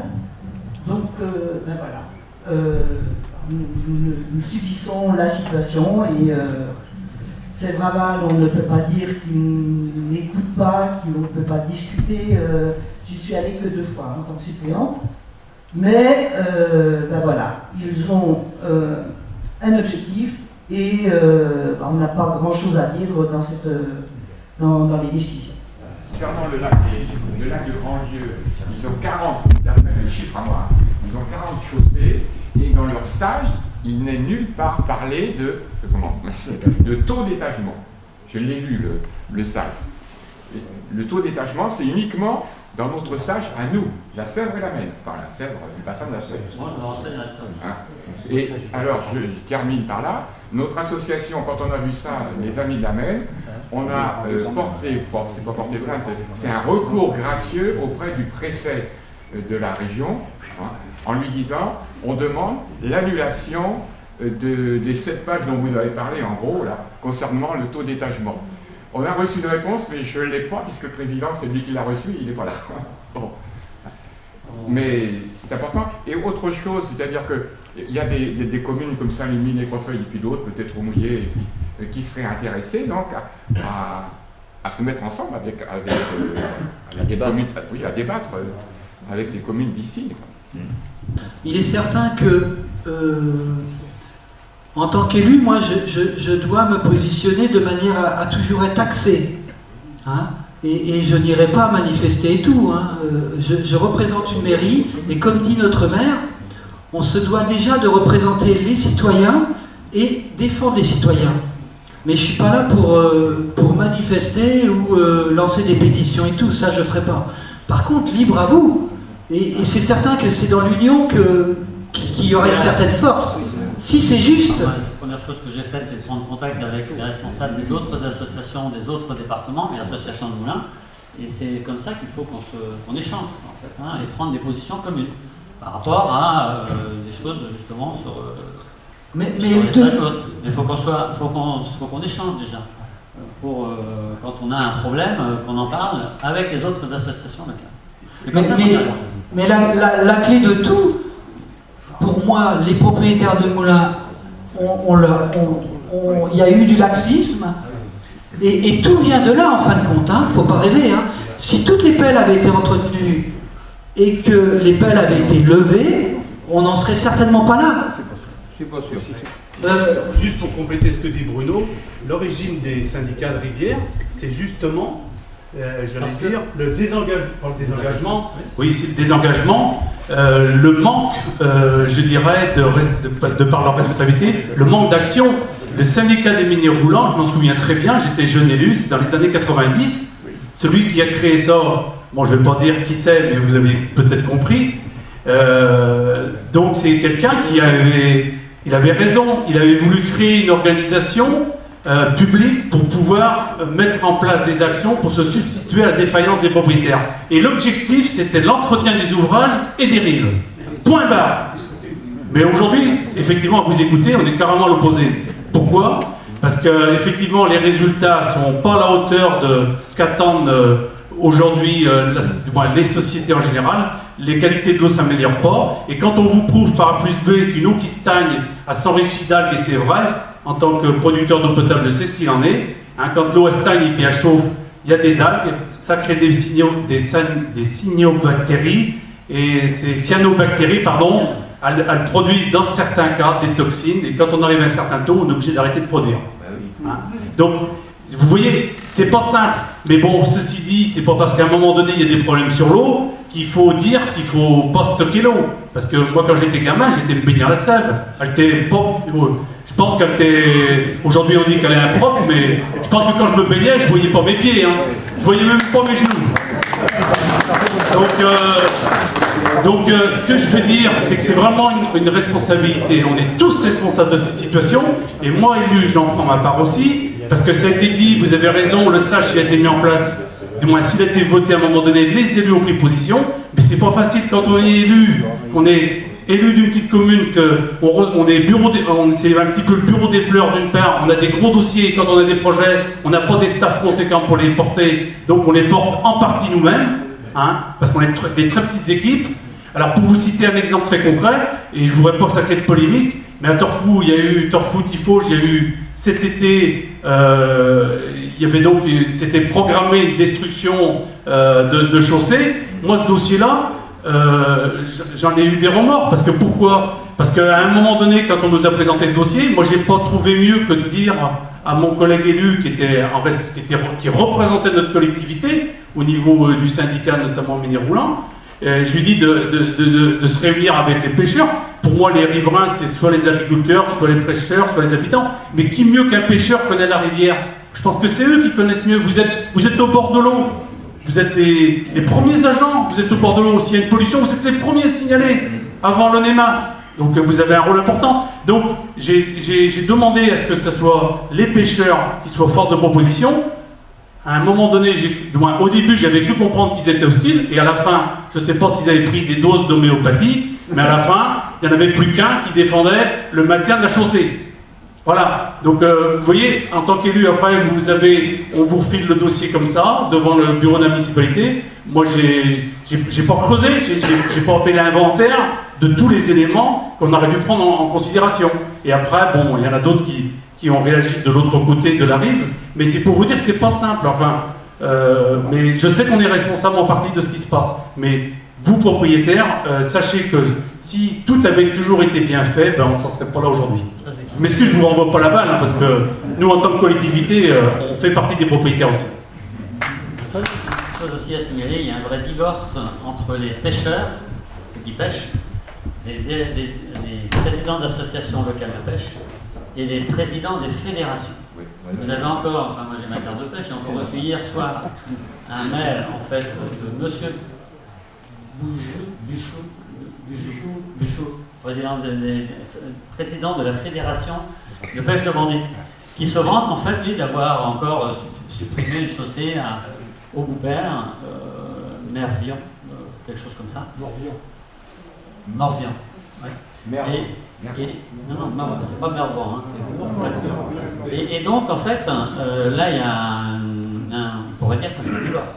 Alors, les amis pêcheurs, j'ai ma carte de pêche aussi, c'est pour ça que je reçois ça.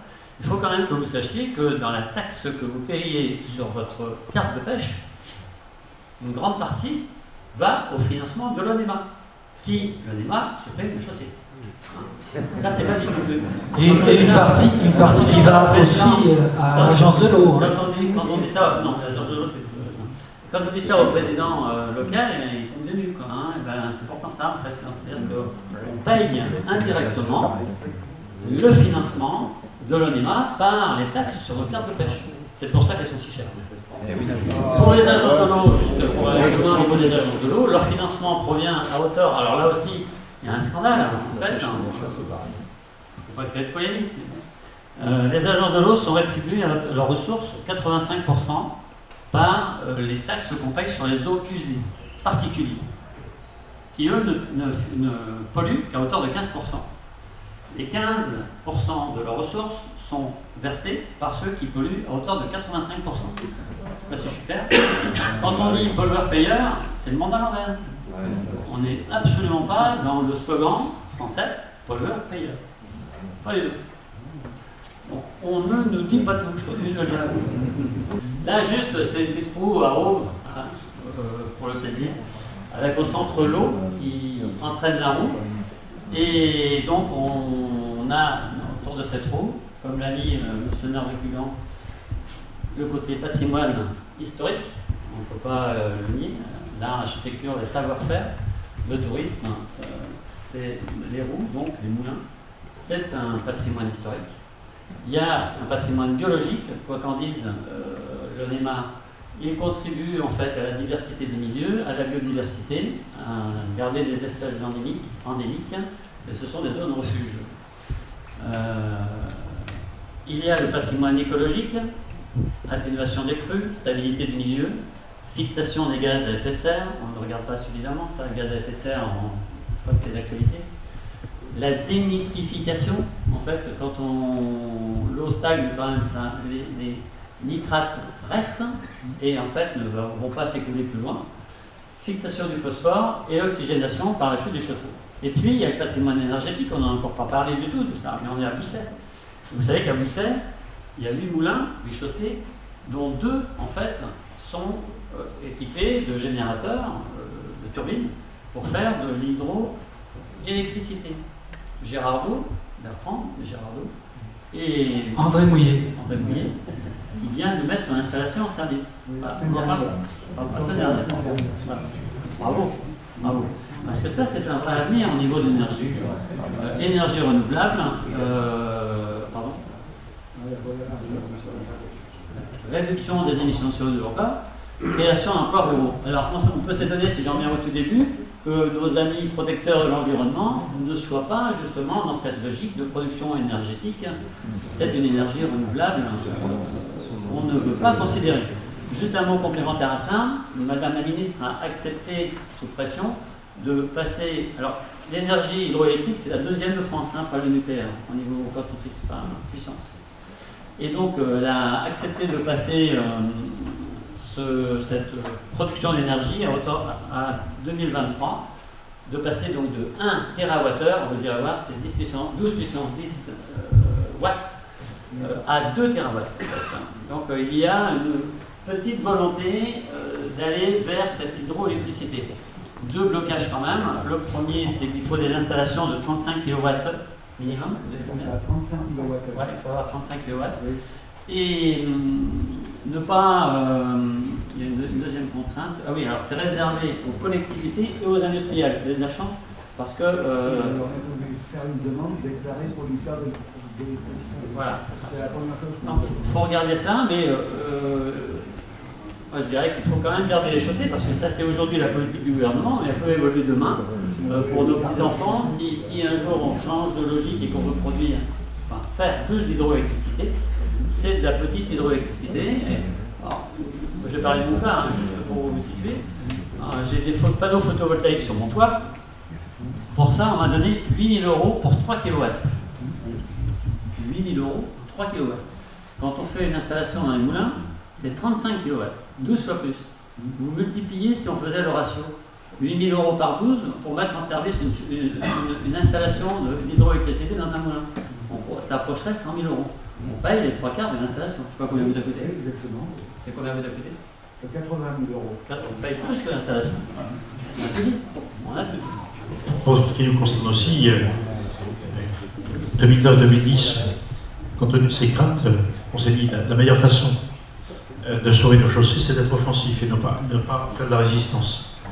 Et sur la plus grosse chaussée que nous avons sur la commune, nous avons essayé de faire une étude pour effectivement installer une centrale hydroélectrique.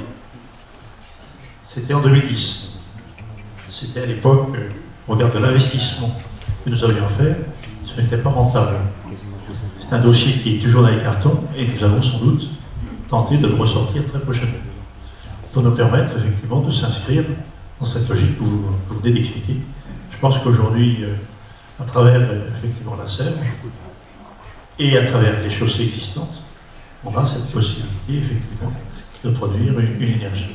Bonjour à tous, Pierre-André Terrois, je suis maire du Palais et propriétaire d'un moulin, c'est pour cette raison d'ailleurs je suis venu, et nous avons un deuxième moulin qui est propriété communale. Effectivement, j'ai la même idée de produire l'électricité à partir de ce moulin, qui est pratiquement réinstallable très facilement, puisqu'il en a produit dans les années 60. Et je pense que là, une opportunité très intéressante de répondre à la fois à la directive, effectivement, de produire un peu plus d'énergie. En plus, je crois que c'est une énergie gratuite. Et puis si effectivement ça pouvait empêcher qu'on puisse démanteler nos chaussées, ça nous irait parfaitement.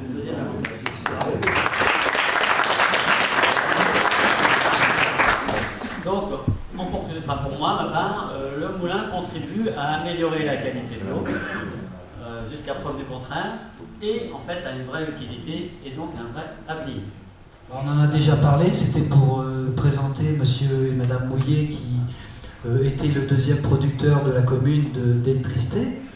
Donc pour moi chapeau bas parce que je sais que c'est un dossier qui a été très compliqué pour vous. Ça a été, on peut dire, le parcours du combattant. Et puis on a été pour photographier un peu l'installation avec l'armoire électrique et puis le générateur, la nouvelle roue qui est vraiment superbe.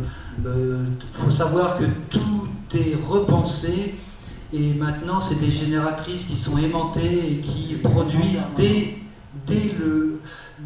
que ça commence à tourner, quoi. Donc ça n'a rien à voir avec... À 200 tours, vous produisez du tour. Tout à fait, oui, je connais pas. Les gens, il fallait une génératrice, on commençait à 1500 tours. D'accord. Ce qu'il faut savoir, c'est que ce n'est pas des projets farfelus, parce que globalement, entre 8 et 10 ans, c'est des projets qui sont rentabilisés. Hein. Sur 10 ans, c'est un maximum, ça doit être rentabilisé. Oui. Quelle est la production électrique maximale on peut ressortir de ces installations? On parle de droit. Ah bah c'est par rapport à tes droits d'eau. Alors chaque moulin est particulier, quoi. Oui, ça dépendait. Il y a eu une réglementation sur les installations d'eau à une période. Les capacités de production force kilowatts. Et moi, quand j'ai écrit, moi, pour faire mon dossier à la préfecture, j'avais demandé simplement si j'avais un règlement d'eau, puisque je remplissais les conditions. Le moulin avait été construit avant la Révolution, donc il n'y avait pas de problème. Sur la carte de Cassini, il existait, donc on remplissait les conditions pour le faire. Ouais.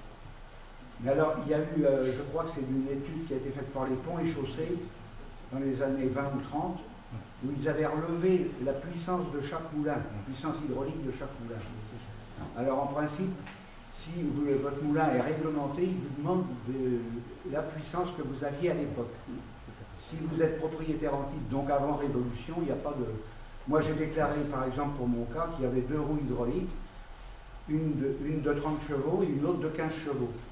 On avait 2 roues hydrauliques qui représentaient 45 chevaux de force. Et en parallèle, on avait 2 moteurs électriques également de 30 et 15 chevaux. Et on tournait à peu près 6 mois l'année, de novembre à avril, avec la production hydraulique. Et après, on composait suivant le débit d'eau. On arrêtait une roue, on mettait le moteur électrique qui compensait de l'autre côté. Enfin, on jouait avec les éléments. Et il n'y a pas de limite de production, je dirais, en kilowatts, en mégawatts. Non, alors justement, il se base sur vos installations que vous aviez existantes avant, pour vous donner le... Alors, de toute façon, si vous passez au-dessus de 35 kW, oui, vous êtes considéré microcentrale. Alors à ce moment-là, c'est encore un autre cas. Mais jusqu'à 35 kW, vous pouvez y aller. Il y a un site internet qui s'appelle Restore Hydro. Et en France, il y a 7000 moulins répertoriés. J'ai eu la surprise de constater que le mien, il y est porté, avec 20 kW potentiel. Donc, et ce Restore Hydro, en fait, fait des démarches éventuellement pour faire monter un dossier. Mais le dossier, c'est 2 ans, 3 ans minimum. Là, on parlait surtout des chaussées. Il y a en fait une cartographie des cours d'eau en cours qui est demandée par le ministère de l'écologie et des énergies nouvelles. Cette cartographie, pas simple, elle doit être faite selon ses exigences avant fin 2015. Et par la DDTM, l'EMA, et les communes sont en première ligne pour ça.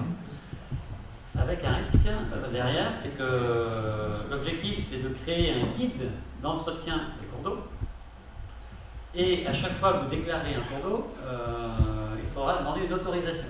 Je mets un drainage, par exemple, de champ pour un agriculteur qui n'a jamais été un cours d'eau. Il faut aller voir, hein, c'est épique.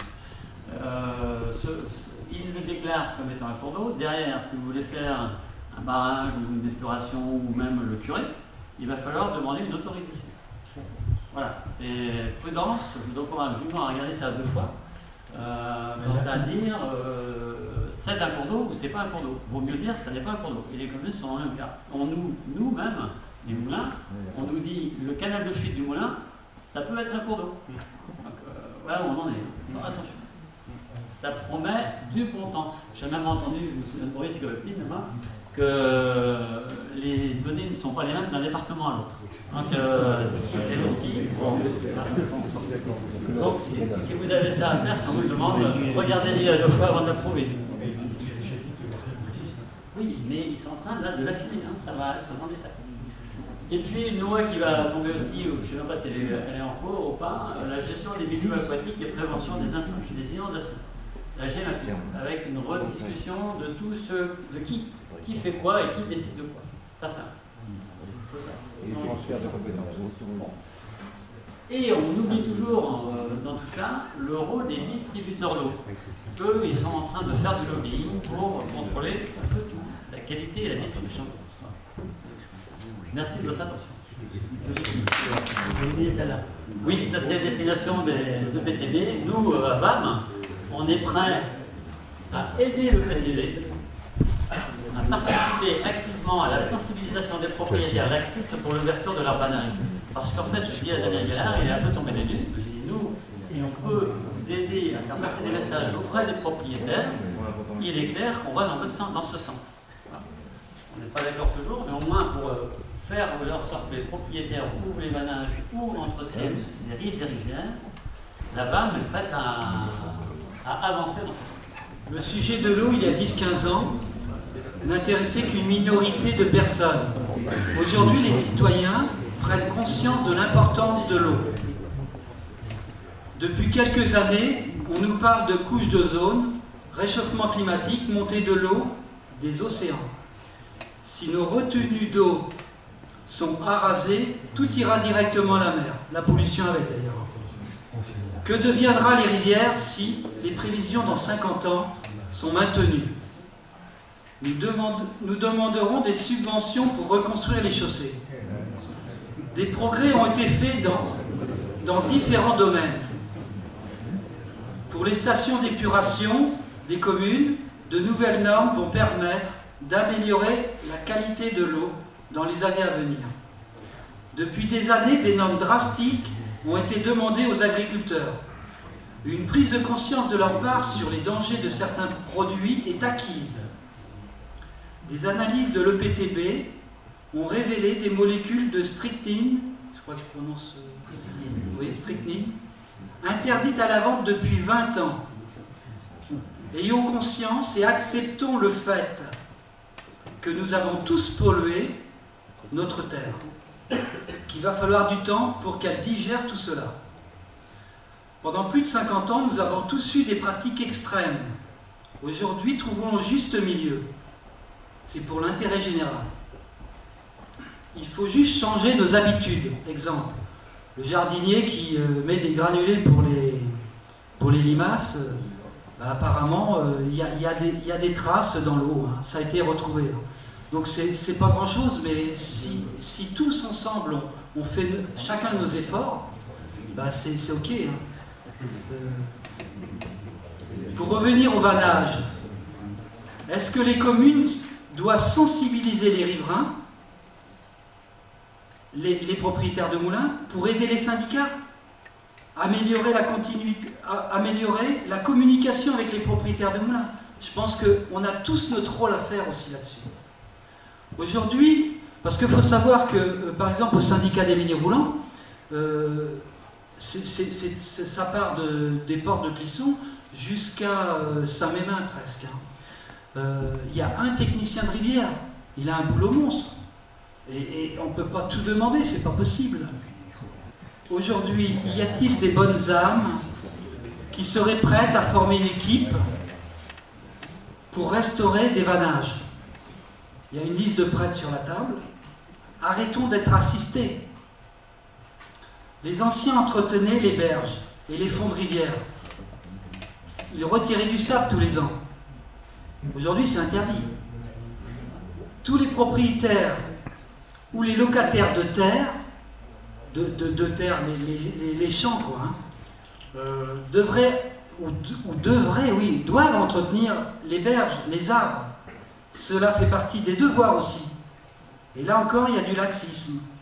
Ce sont les syndicats de rivières qui remplissent cette tâche et enlèvent les embâcles. Est-ce normal? Restons positifs. Hein. C'est tous ensemble qu'on peut y arriver. Voilà, merci d'être venus. Et puis, je suis content parce que ça s'est passé dans le dialogue et c'est vraiment ce qu'on voulait. Essayer de faire bouger les lignes et que c'est pas un camp qui a raison et un camp qui a tort, c'est pas ça. On a tous raison, on a tous tort. Il faut juste remettre ça dans le contexte et puis essayer d'avancer. Voilà, merci.